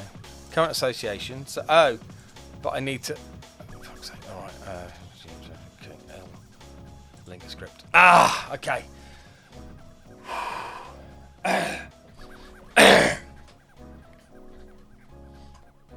Okay, there we go. Oh man, I've got Visual Studio installed, so that's a lot easier to read now, isn't it? So memory here determines the Mega Drive setup, right? So in this instance, we're saying it's a 4 meg ROM. We've got a RAM region of 64K, and it's at that address. And then this basically, as it's going through all the objects, it basically says, well, we want to keep this, and it needs to be in these. So this is a section. This is called a text section. We'll go and pick up all of these bits and put that in that section. This says data, which is your weird thing that you did that I didn't like, that went wrong for me. Which is the date. It's like a sea hitting the bed. No worries, Waterman. Thanks for Bombjack. Yeah, that weird thing where you've got like address 0 includes exception vectors, all that kind of stuff. But yeah, it was just like this principle of having like a variable in C that is needing to be in RAM, but it has to be on the ROM first because it's got an initial state, so it verifies it in one place and then copies it over. I didn't like that, but that's fine. And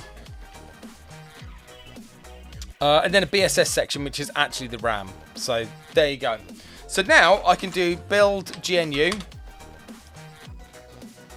and it now builds our ROM, and it's now plugged VASM Alpha. Why is that? There we go. All right, it's first built. Okay. The initialized data will not be in the ROM, I think. Okay. Well, yeah, I'm mostly still going to run assembly. So, okay, and I've got run build underscore. I know. Let's do run 2 because actually the main emulator is trash. I mean, it's a great debugger, but yeah, the audio stuff is rubbish. So now we've got we threw out the old SGDK hack integration that I did with the audio engine, and if they change the stuff on SGDK and update things for that, I can basically just I can update that library and then plug it in, which is exactly where I want it to be. Which means the sound is now a lot more stable.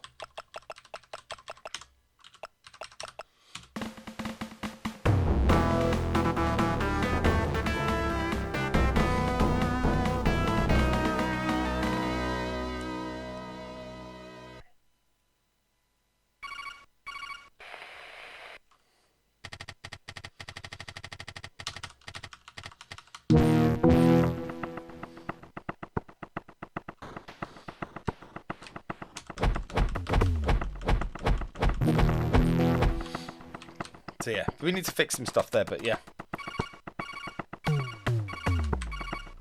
Hey, we can no.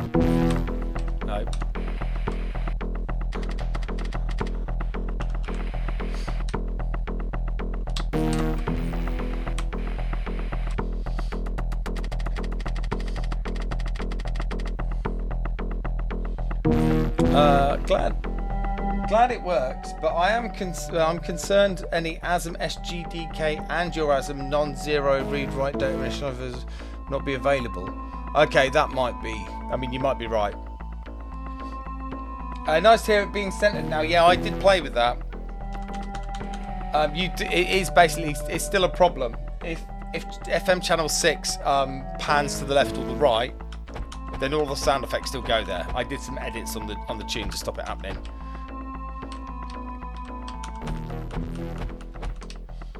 So yeah, well, we saw this last time anyway. What I can show is something that I did do last week. Yeah, so basically we just got to change all that stuff up.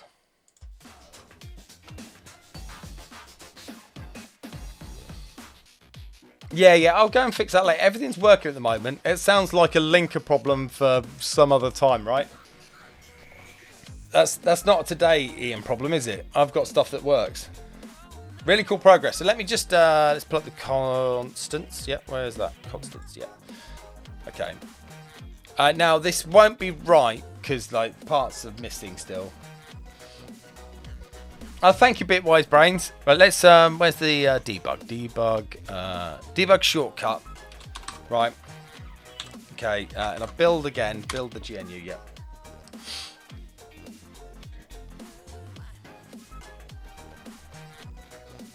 Hooverphonic. Where did I get it from? Actually, it wasn't from there. It was from right.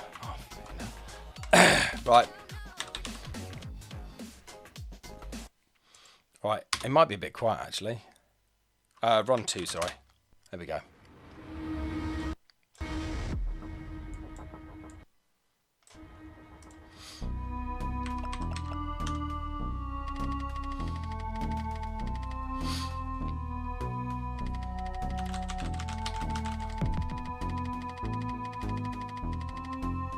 Oh yes, I'll show you this tune in a bit. I did this over the last few days. Come on, hurry up. Come on.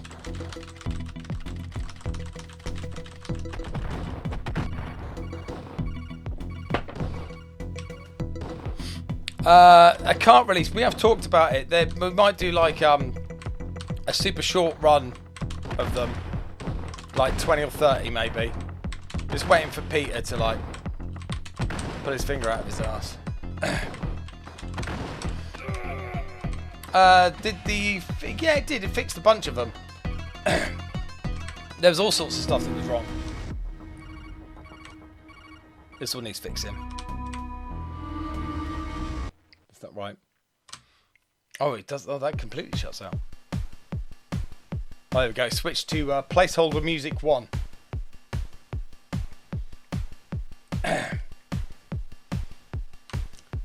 We'll get you there, mate.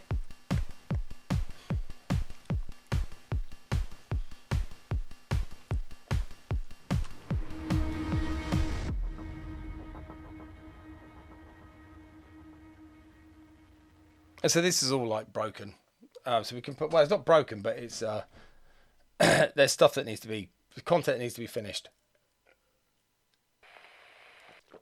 Oh yeah, so spoilers, this is the ending. But the music isn't in there yet.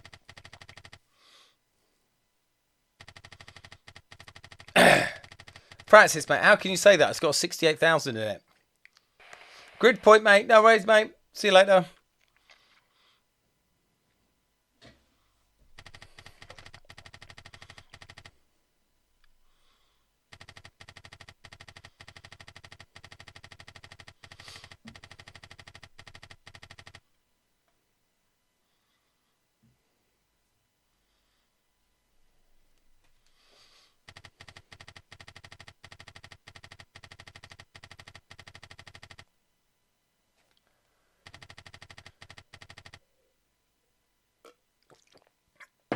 Okay, now I'm gonna just gonna hit play on that. And this is not the music for the end credits, is it? So, hey, Alcama, mate. Yeah, mate, I was at Zap Live. To be fair, Rob Smith Dev, mate. No worries. Oh, hang on. I'll let you. I'll sign you out quick. We'll go full screen as well.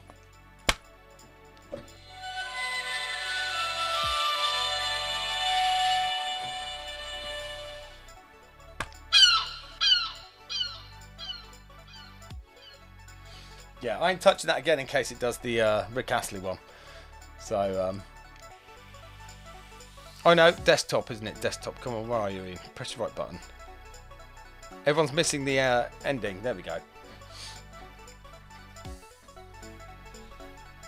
No, it's a seagull, Zender. It's a seagull.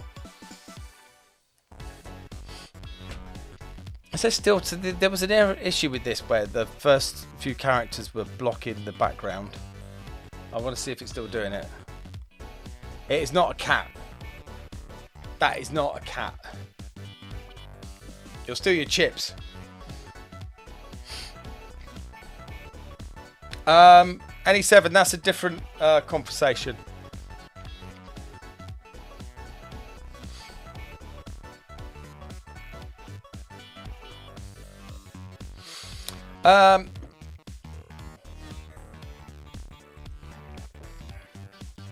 We'll do it on here. Yeah, it's still okay. It's still bugged. There is something wrong there. I think it's going high. It's on the list of things that need to be fixed.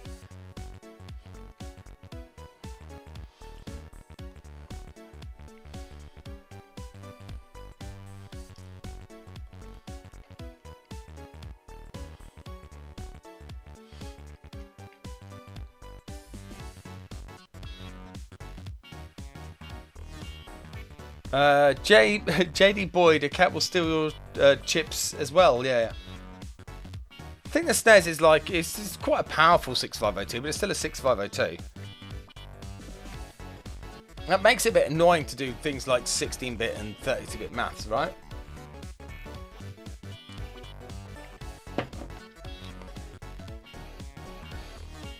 But then, you know, what was the PC Engine was pretty similar, wasn't it? 6502 with like hulking great bunch of custom chips on it. So, and that was a great machine. So, I just don't like 6502. You and your 256 registers, weirdos. Oh, 16-bit. Okay.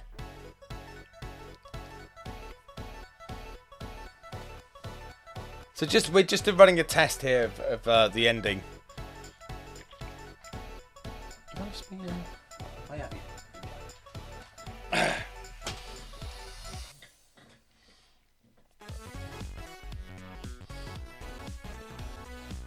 Euphonic Spectrum sounds like coding on an x86. I've never coded on x86. I hear it's horrible.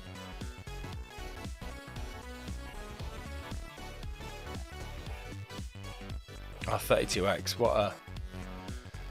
Oh, God. What a misstep. All of them had. It's fine. Yeah. What's that? No physical interrupt for VBlank in DOS, is there? You just have to sit there and busy wait. So there we go. Effectively, the game's kind of done, but it's missing some tunes. So I need to do a BRB. Obviously, we'll do Xcopy because that's the one we need to do. And then I'll show you the tune that I made for it. All right? And there's more to do, TTD. Right, back in a bit.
There we go. Hello, welcome back.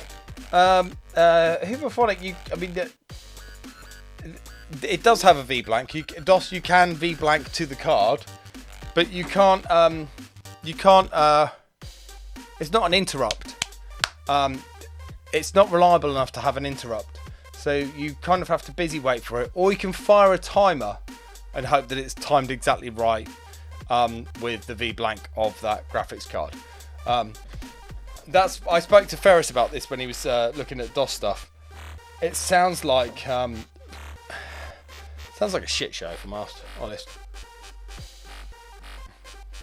But the thing is that it's basically a frame buffer, right? There's a frame buffer and a CPU.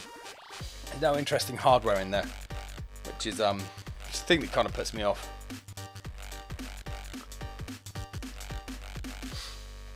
It's this Darkstar. That's exactly the point, right? Like, there's one there. Right, I've got a technical question. Hop, if you're still there, mate. So, here we go. Now I've understood what linking is. It's brought me onto something else. Now, you remember a while ago, actually, when we were doing the Mega Drive stuff, we looked at something called the Titan Mod Player, right? MD mod, there we go. Source, build.bat, does that work? Oh, okay, now that's, let me just edit that. Of course, c/users, bim.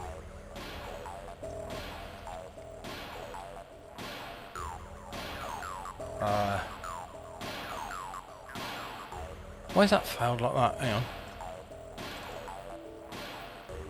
Start. Where's that? What's that? That's another script it's running. Let's get this running because I just want to show what this is. I know why that's not test. Oh, source builder emulator. Okay, that's why. Source builder emulator.bat. There we go. Just need to change that to c/dev/tools/blastum/blaster. Oh god, that's a good question. What's that actually called in there? I can't see it there, Hop. Have you disappeared? This is called Blastum. Okay, it's not called Win, what have you. Okay, there we go. That's why. You're here, right? So let me just get this up and running, right? Where's the other folder? Oh no, I've disappeared. Okay, right. c:/code/md mod. Okay. I reckon this time's gonna work. Boom. Right. Typo. Of course there is. /devtools. Ah, fuck's sake. Yeah. Source emulator. Sorry. Have I still got Notepad++ open?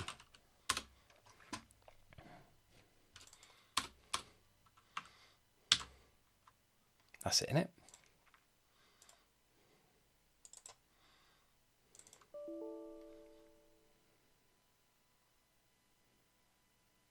Ah, fuck's it. Yeah, I see it. Surprised.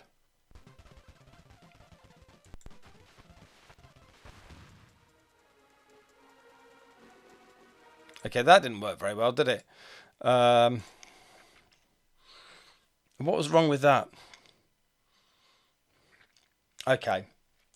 Anyway, I'll tell you what we'll do. Instead of getting complicated about it, POE, we'll just go to MD mod. Right, and then just watch it on, let me copy the link actually. Copy link address. And then let's avoid that.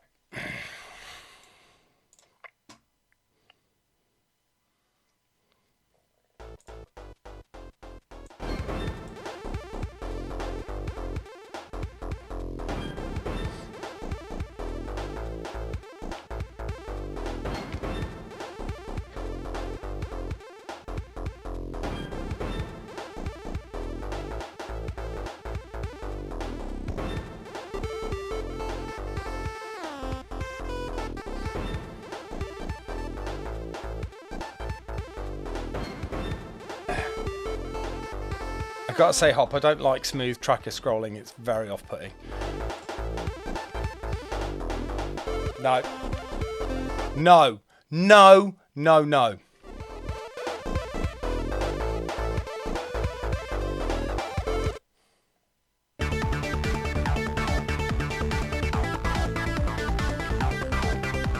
Subby, you're just agreeing to annoy me, aren't you?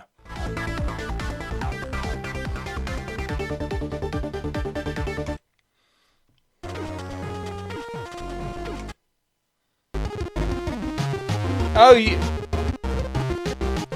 Thank you. Sorry, Subby. Yes, of course. Of course you would. I do apologise.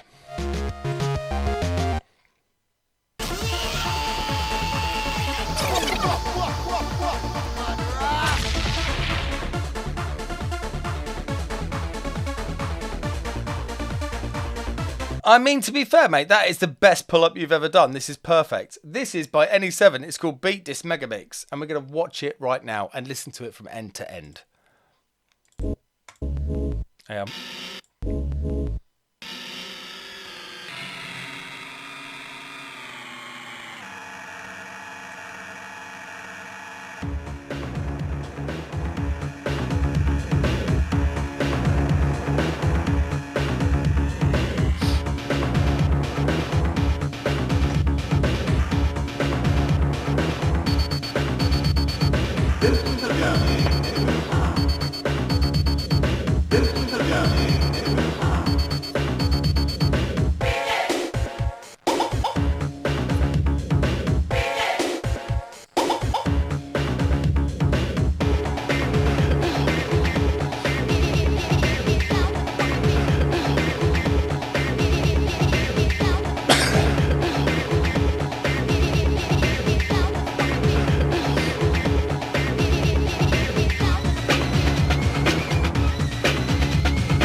So, you get the idea, right? This is a module player. It will play Pro Tracker modules on a Mega Drive. We did a stream with it, actually.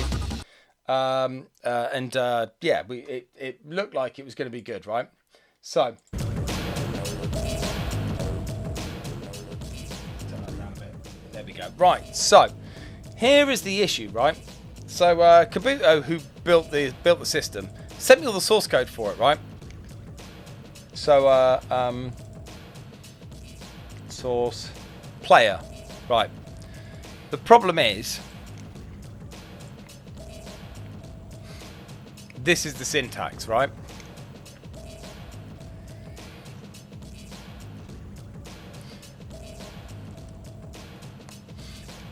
Right, so this is using something called ASM68K, which is syntax that I don't like.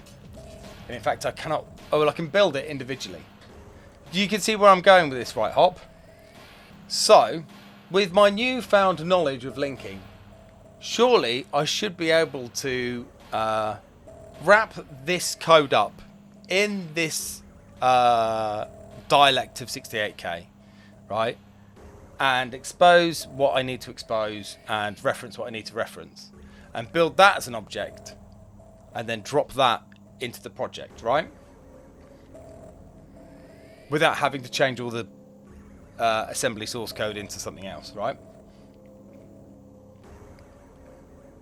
Ideally an elf, but not required. Okay, so I did check this out, right? So, where was it? Assemble it. Obviously, you need to assemble it. Yeah, so ASM 68K, where was it? If we go in here, edit build, there, and it's that, isn't it? Builder. So if we go CMD, oh, hi Cami, how you doing? Welcome in. C/code/md mod cd builder, and then actually no, I can't remember what. I think it just went here and just went ASM 68K elf output. I think it was.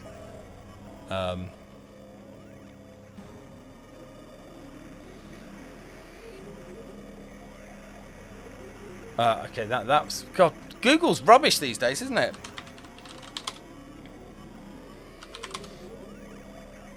CD source, CD builder, dir, ASM 68K question mark minus question mark help. Well, that's annoying. Okay. ASM 68K. Let's just do that. Oh, for fuck's sake.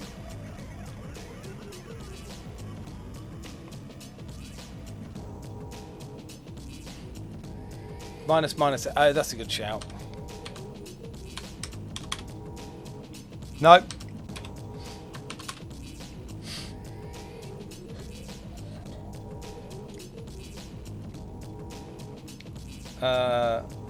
This doesn't exist. I mean, it's there. It is there. Is this, isn't it? Yeah. I've read this somewhere. ASM 68K. It must have minus help. No.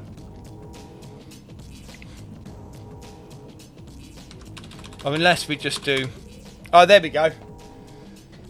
No parameters. See, this is the thing. No one wrote the rule book on what command line parameters are supposed to be to get your bloody help up, did they? And I did see it in here somewhere. Where is it? So let's just let's pull that up. I think one of these options is set produce binary output S records. Oh, actually, so this might be. I thought I read some of this could do an elf. Produce linkable output. I mean, it just says linkable output, so /I maybe. Display information window. Okay. Produce linkable output. Expand macro set assembler options optimizations. Pure binary output file. That's no good. S records. No, that's no one. Right equates to symbol linker file. Treat undefined symbols as xrefs. Okay. Okay. So yeah. So basically. The idea is if I can get that code into a position where it's exposing stuff and referencing stuff, I should be able to build that as a library and then not worry about all of the crazy syntax that's in there.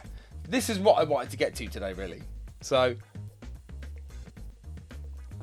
hop, I'll have a go if you get stuck. I'm going to have a pop at it because the way the mod player works is incredibly intensive. There are things that you need to do, so you know it's not very cut and dry. You can't just like plug it in, I'll play mod and off you go. There's all sorts of other stuff that needs to happen to make it happen. So right, excellent. So that is fantastic news because it means that that's one less tune that I need to actually convert, and I've got a technical problem. You can tell I'm a Windows user. I am. You can see I'm obviously a Windows user. Right. So that leads me on to the other bits, which is obviously I Ice Dragon D has done a fantastic job with the soundtrack. Unfortunately, I had to pull out of the project. So it's kind of left it a bit like, you know, what do we do? So I thought, oh, sod it, I'll pick up the mantle a bit. And the good thing is the Metal Gear soundtrack, it uses a lot of the same instruments, right? Because that's how I designed it. You write a load of tunes, you use the same instruments, and then it duplicates. Well, it doesn't duplicate them, right? Digital tendencies, mate, you can't just like slam into a chat and post a link. That's not going to happen. Digital tenderness. Oh, I mean that's a different way of putting it. All right, let's. This is Furnace Tracker, by the way. A multi-chip. Spiny Normal Systems, Norman. I think it's a Monty Python ref. Okay. So this is Furnace. So you can basically write music for multiple consoles and what have you. So this was basically it's good for a ton of stuff. Yeah, Ice Dragon D's right. You can basically write tunes that aren't. It does allow you to write tunes that cannot physically work on any hardware unless you go and build it and do all the synchronization with it. But at the same time, you know, you can actually, you know, wrangle it in. So we've used this for basically all of the soundtrack on Metal Gear Mega Drive port already. And then over the last few days, I worked on the sneaking tune. So I'll show you the process for this a little bit, actually. So let's just listen to it first. Let's load that up. And then I'll show you the Pro Tracker version as well. Here we go.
There we go. Right, so that is the sneaking tune from Metal Gear, which is a reinterpretation of the original MSX soundtrack, which is, well, that, hang on, let's get this right. The Amiga version was a reinterpretation of the MSX one, and now this is the Mega Drive cover of the Amiga one. So this is what the Amiga version sounds like, which is here.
This is going to put the cat amongst the pigeons, isn't it?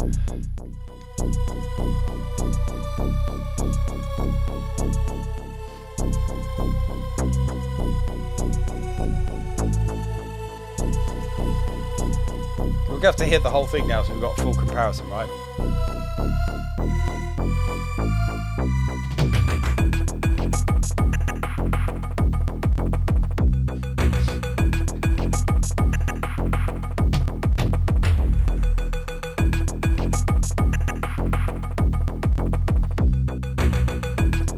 It's this bit that was hard to recreate. It's just...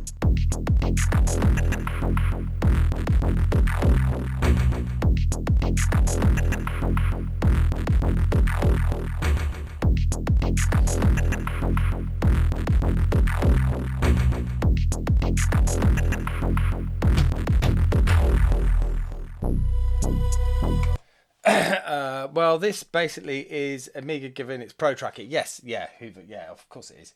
The MD is very good at bass. Yeah, but like without samples, you know, a lot of things are kind of out of reach. So you know, I think that was a good compromise anyway. So a couple more that I did. Just these are just like little ones. So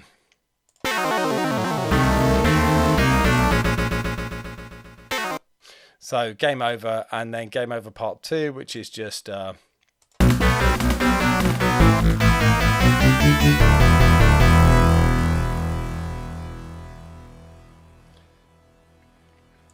it's pretty. It's to be fair, we have to be very clear on this, right? I stole loads of instruments from Ice Dragon D, right? Stole loads of them. But then they're the same instruments used over different tunes. So, but yeah, it's good, all right. It's not bad. I'm quite pleased with that. But the problem is, right? There's. Let me show you where we are going to have a problem. Mega Gear, right? Code. Mega Gear, right? This is where things are going to get tricky. It's Mega Drive. Hang on. Mega Gear. Assets, music, to do. Let's do escape, right? I'm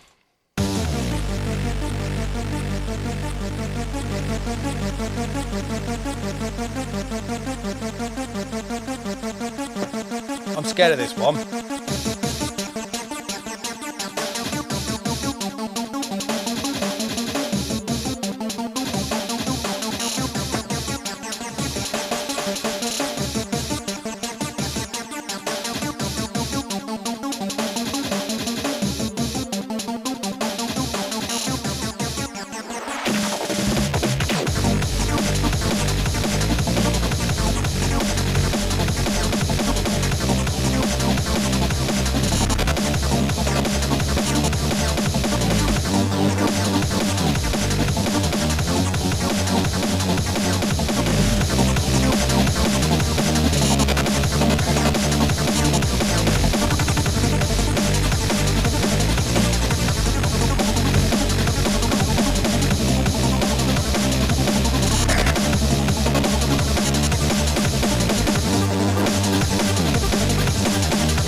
This is not exported from Furnace. No, this is the original Metal Gear soundtrack.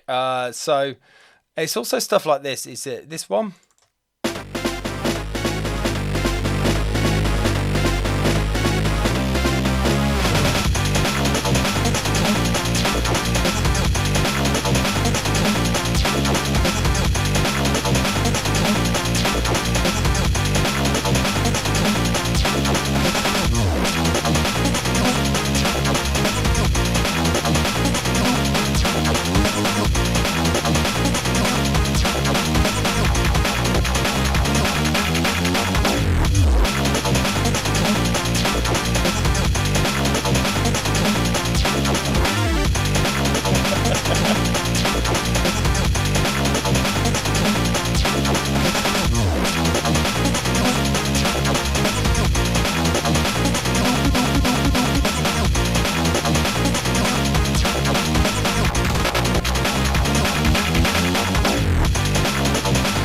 So yeah, that one, the OPL 4 has 24 sample channels. I haven't got, trying to get me evicted. Yes, of course I am. That's what I do every day. Or at least when I'm on stream anyway. So NE7, we do have a bit of a technical issue in the fact that the SGDK XGM, it's a big mouthful of letters, isn't it? We're using the PCM channel for the sound effects. So as soon as we put, yeah, it is a hop, it is a boss battle. As soon as we start using samples, it basically interferes with the sound effects. In fact, anything in FM channel 6. It'll clear the drums. Potentially, yeah. I don't really know what it'll do, but it sounds a bit rough. This one will be easy, actually.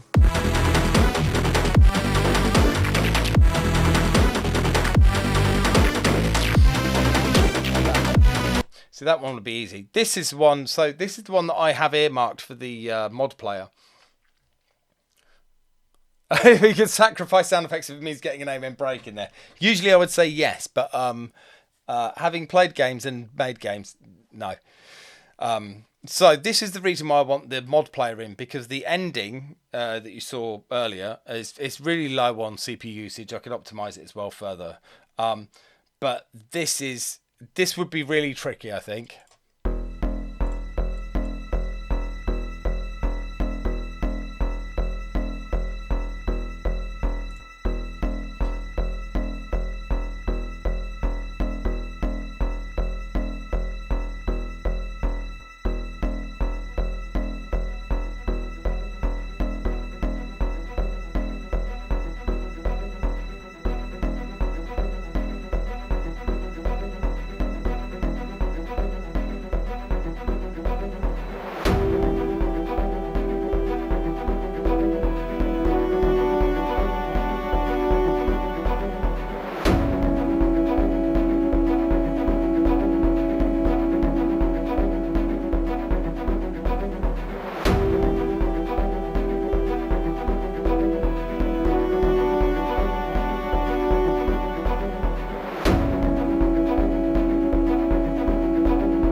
So yeah, this one would be tricky.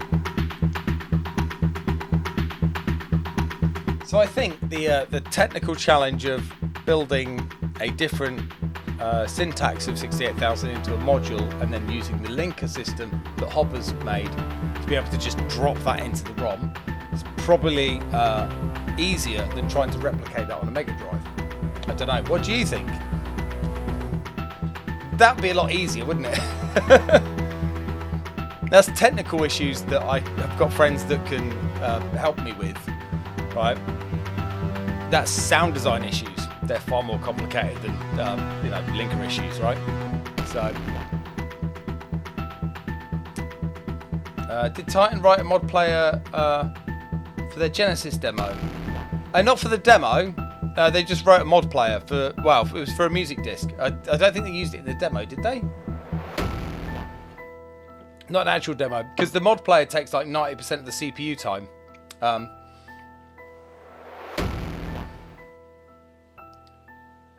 It'd be easier, of course. Toy Story has a mod file of one of the songs in its soundtrack. Oh, right. Just worked out the R3. Hang on, let me get some background on. So there you go. That's the missing. I think that's all of the bits, isn't it? That's the last few bits. It's the ending, the escape, Mercenary, TX55. They're the last 4 tunes I need, and then thank you, Bitwise. Thank you, Commander Keem. Thank you, thank you, TTD. That ending, by the way, on Metal Gear that you saw earlier on the Amiga when I did it, it's basically because I've completed loads of 8-bit games when I was a kid, and the endings were always really disappointing. So every time I would port a game from 8-bit onto 16-bit, I would make some effort on the ending, because, you know, you completed the game. Here's a thing that you only see when you complete the game. So not like, well done, play again. Yeah, very annoying. So yeah, that's where we are on the Metal Gear thing, man. It's really I mean, the game's basically done. There's just a bit of content that needs to be done, and then a bit of clever. Oh yeah, we've done that as well. Okay, yeah. Oh blimey, we've done all the bits. Oh no, hang on. No, we did that. I tell you what we can do though to roll us out.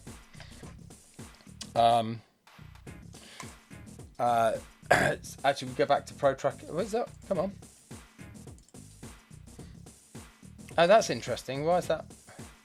It's died, hasn't it? Oh, it's not picking it up anymore. Why is that?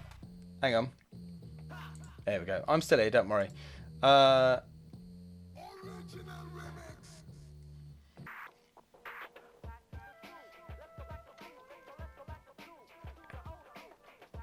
OBS.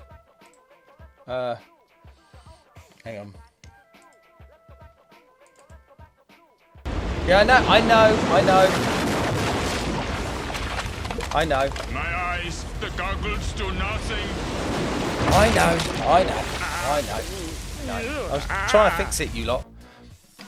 Right, so I did have another little thing that we wanted to look at. So desktop DM Evoke.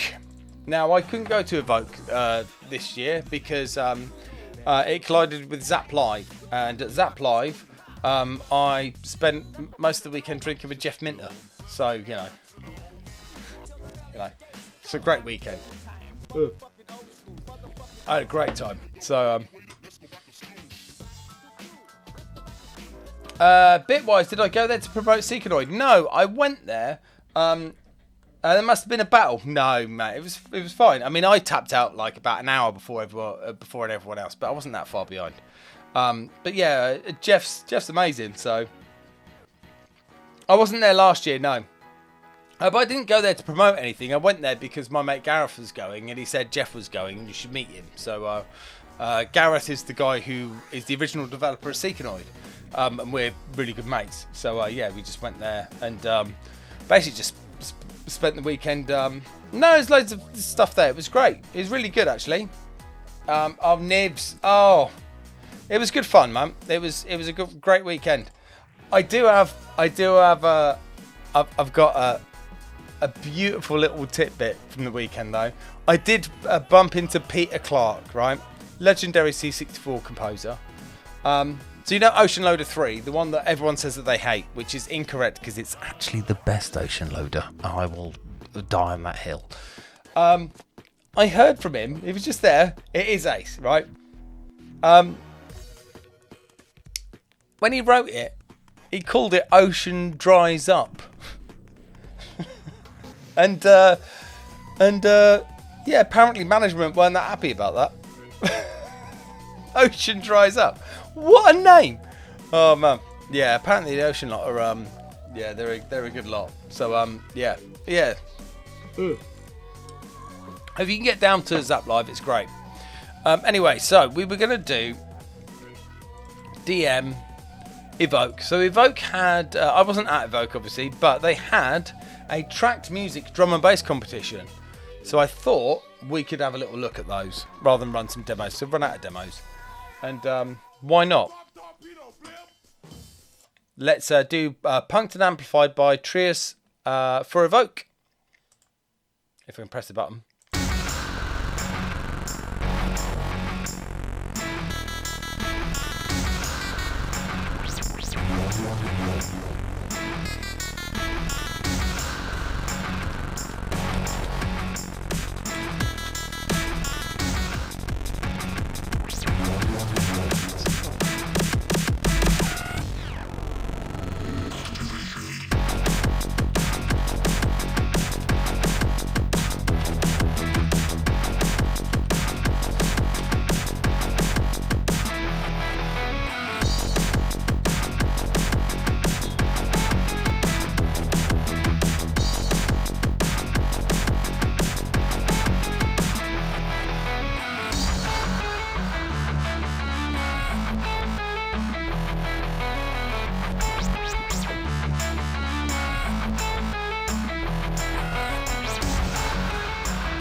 Yes.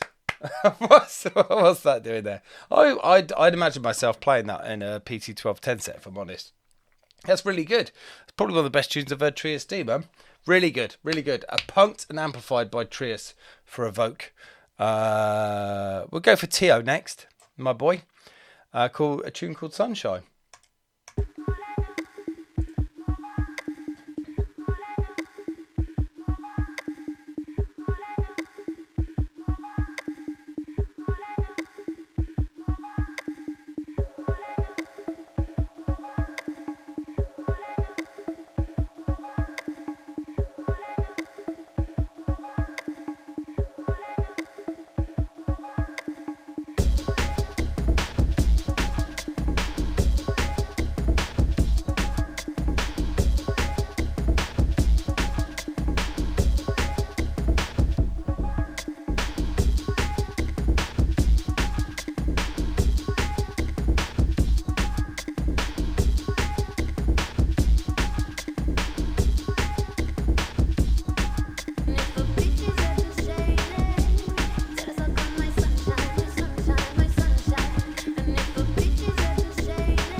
There you go. Tio and Sunshine.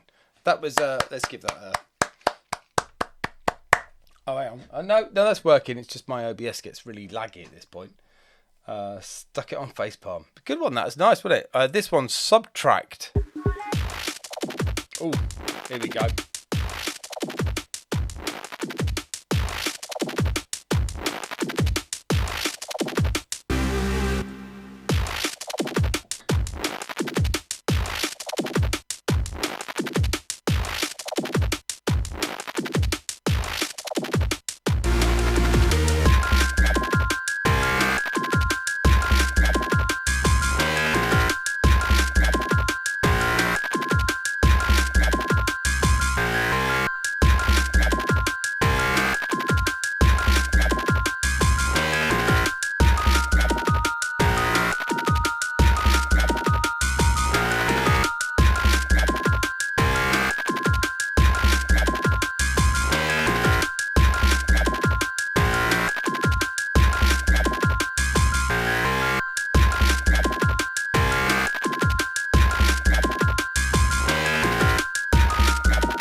Yeah, you need to be able to hear that, don't you? There we go. Clap, clap, clap. Ash, that's really good.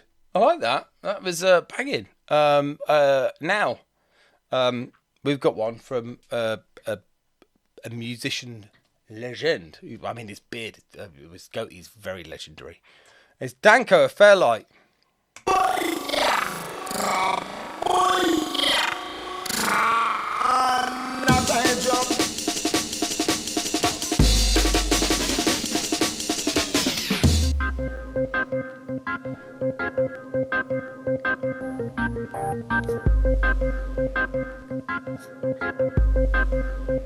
Boyaka, boyaka.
There we go. That's how you do a skanking blooming. Hang on a minute. What does that say? Let's have a quick look, shall we? Hang on.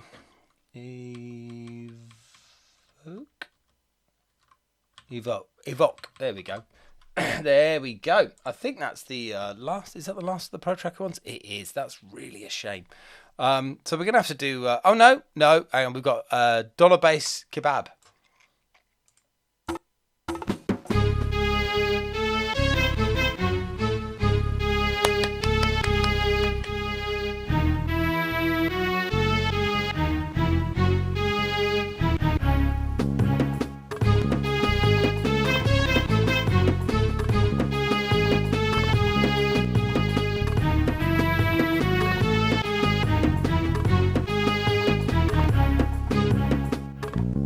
Wie viel für den Döner?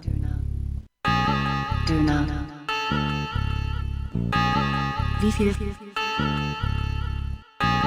Döner.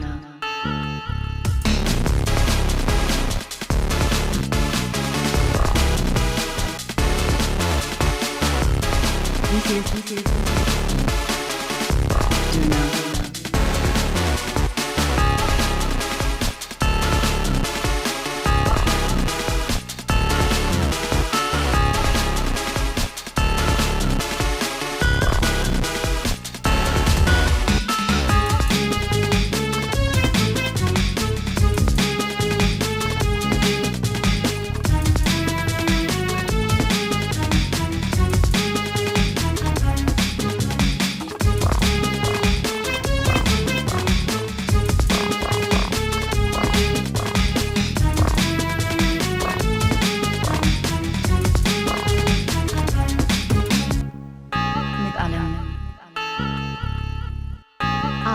Und viel scharf.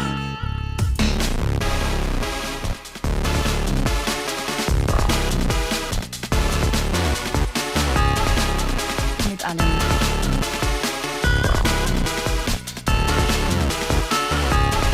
So gut.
Wie viel für den Döner? Wow, that was really good, actually.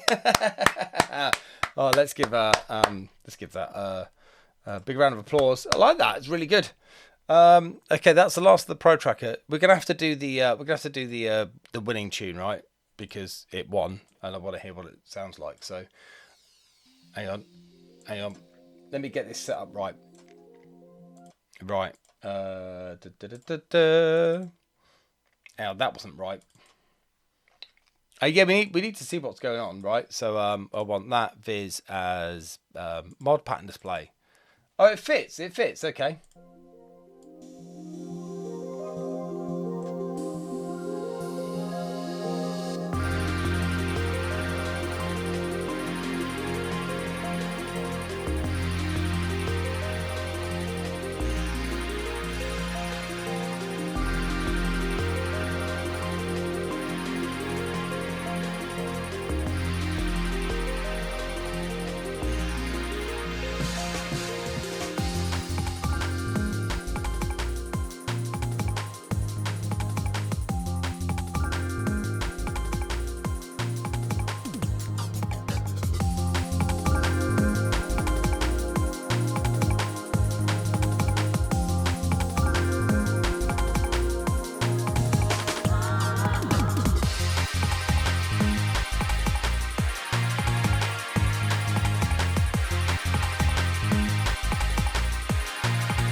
That is really good, isn't it? I mean, you can't argue with that. Back to and Saga Musics with the tune called Scrolling in a Tidy The Night, I think. Yeah, they use an open mod plug tracker. It's really good. That was really good. I mean, yeah, it was fab. I mean, yeah, I've said what I said in the chat, but you know, it's worth every penny. Right. We are okay.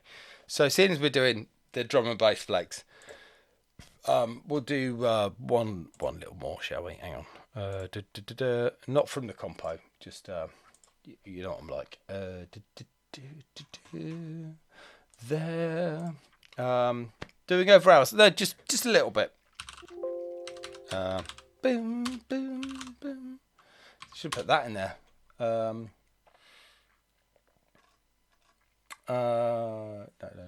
Where have I put that then? Dump 22 July. Okay, yeah, that's more like it, isn't it? Not sure even that's the final version, is it? Let me go and download it because that'd be easier, I think. Let me put some background on. Oh no, I can't now. I've broken me XM play, haven't I? Oh, okay. I'm no good at spelling this either. No. God damn it! Surely I know how to operate a computer. There. Download there. There we go. And then we drop that directly onto... Oh, we just double click it actually. Whoa.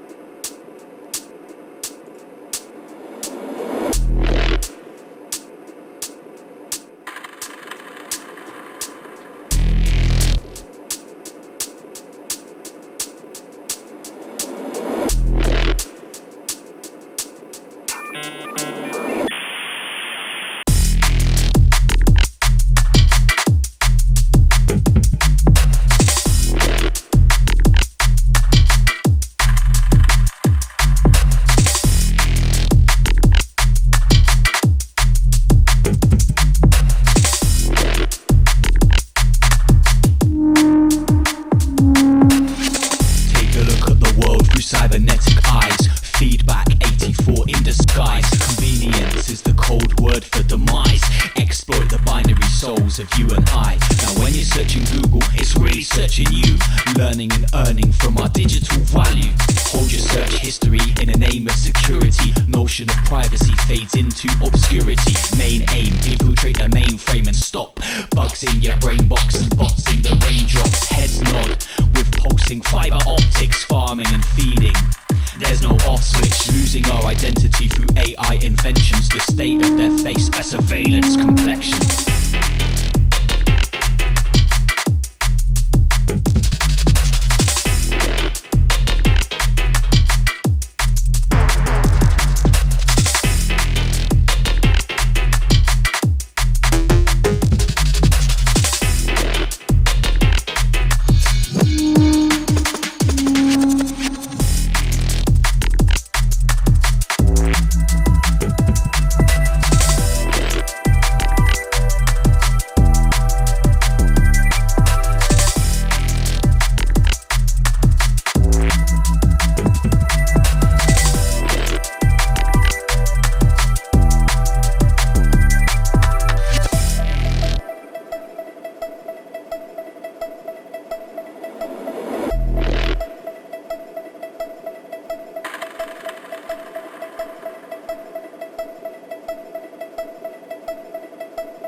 There's nowhere to run and nowhere to hide.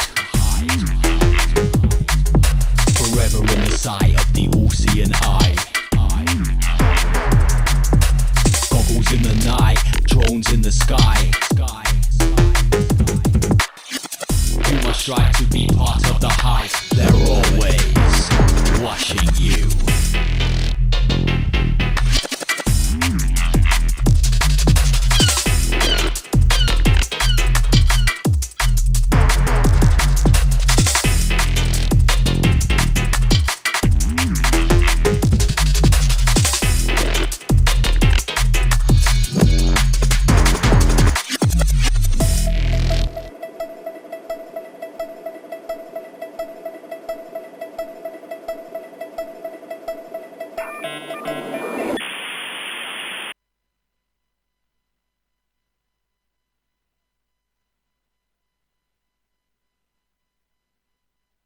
So it didn't work. The seagull didn't work. Oh, damn it. That's annoying, isn't it? Right. I mean, I am in a good mood. I am going to a festival tomorrow, and I'm not going to be at work until Wednesday next week. So, oh, it came through the seagull. Okay, I must have just pressed the button again. Okay. So I guess we could... why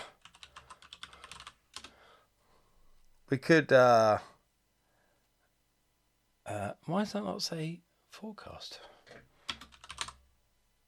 Oh, that's weird. That might not even be... So again, I don't think I've got the final versions of my tunes actually on my computer. That's very odd indeed. Hang on. There we go. There we go. Oh, a zip file in. Very posh. There we go. Boom. All right, last one.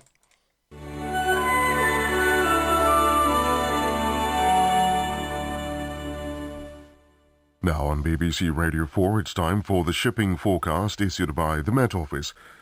The area forecasts for the next 24 hours. There are warnings of gales in all areas. Thames, Dover, White, Portland, Plymouth.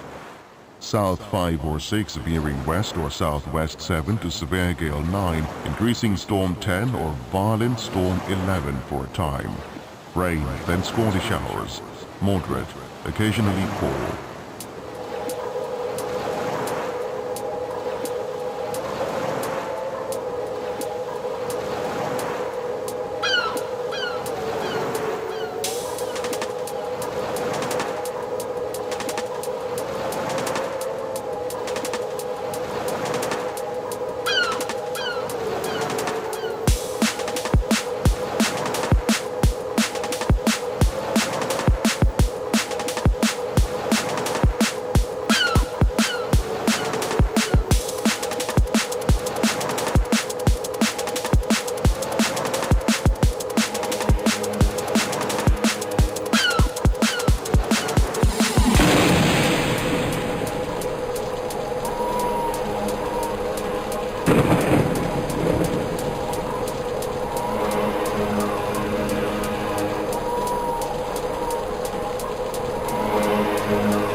And that completes the shipping bulletin here on BBC Radio 4.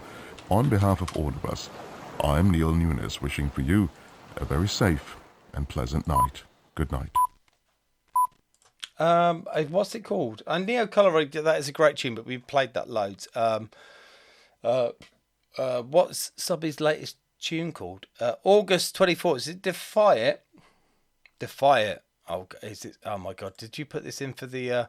Oh God! All right, we're going out with a bang, chaps. I am gonna burn. It's not there. You can't download it. You literally cannot download it. Look, I'll show you. There you go. You're on. There you go. Hey, Terrible Fire, mate. How you doing? Let me get some background news. Background news from Neil Nunes. What you miss? Everything. Yeah, we're trying to play one.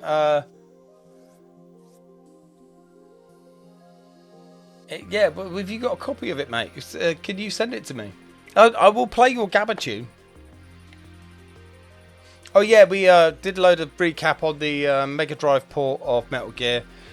We started disassembling the Action Replay 3 ROM. What else did we do? Oh yeah, we got this.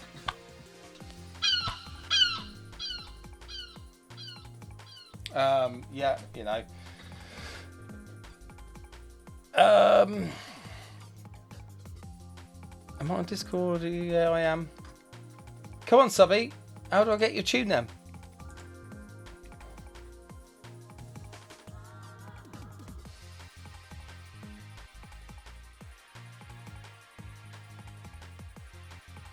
BBS time. Well, I don't know if Beavis the Drum have one. So this is very awkward right now, Subby. Come on. How are you going to resolve this? I can't get it. Look.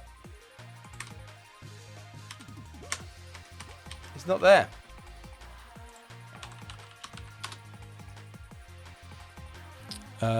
Is it classed as Boozembly?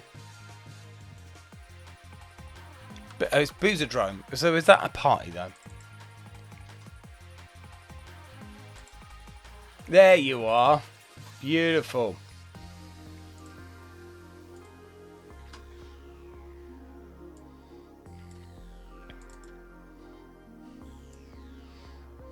Right, let's get this set up proper. We need that off. Where is it? There. There. Right.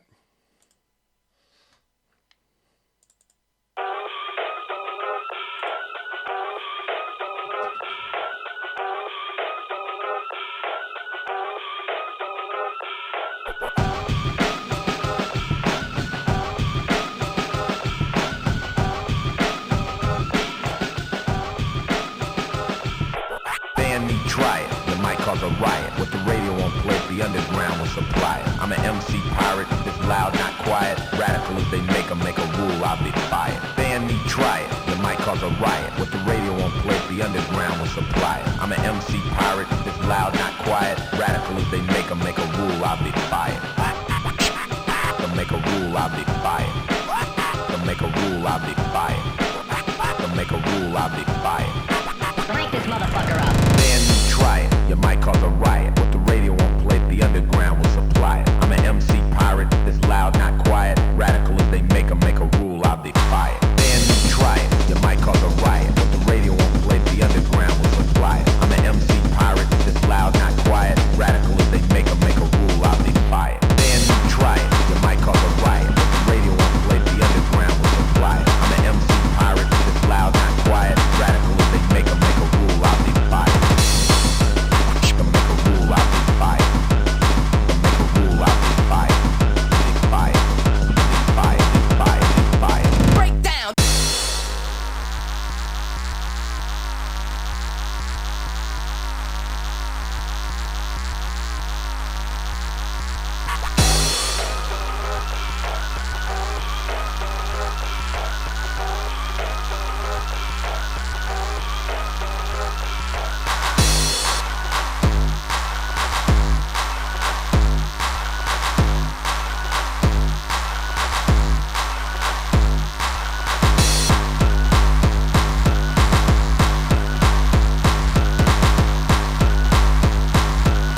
God, I have to admit, I did quite enjoy that.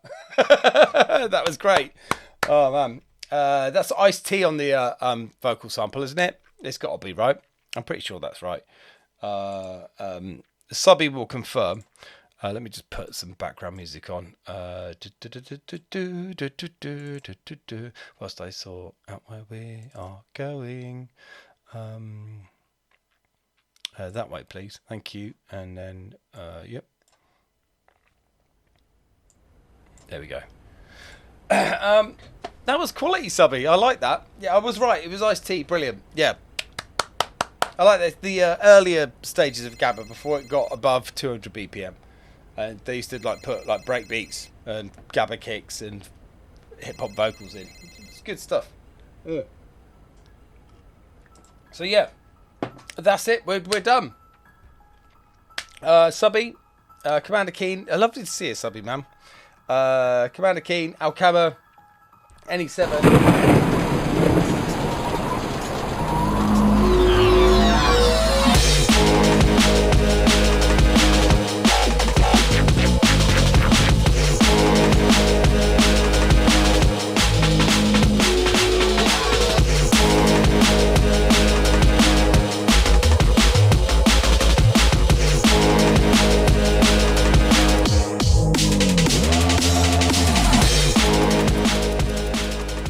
You made me press the button.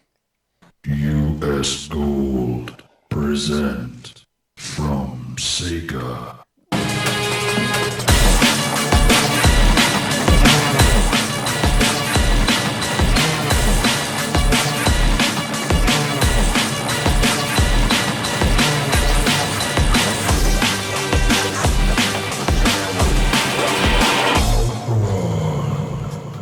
Anyway. Now that silliness is out of the way, let me just press some buttons here. Oh, it's quite. Is that? Yeah. We don't. Nope. Come on.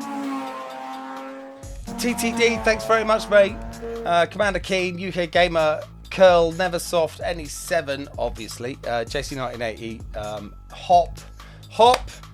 Playing Bombjack and Outrun tomorrow. But this. Can we just give Hop a round of applause?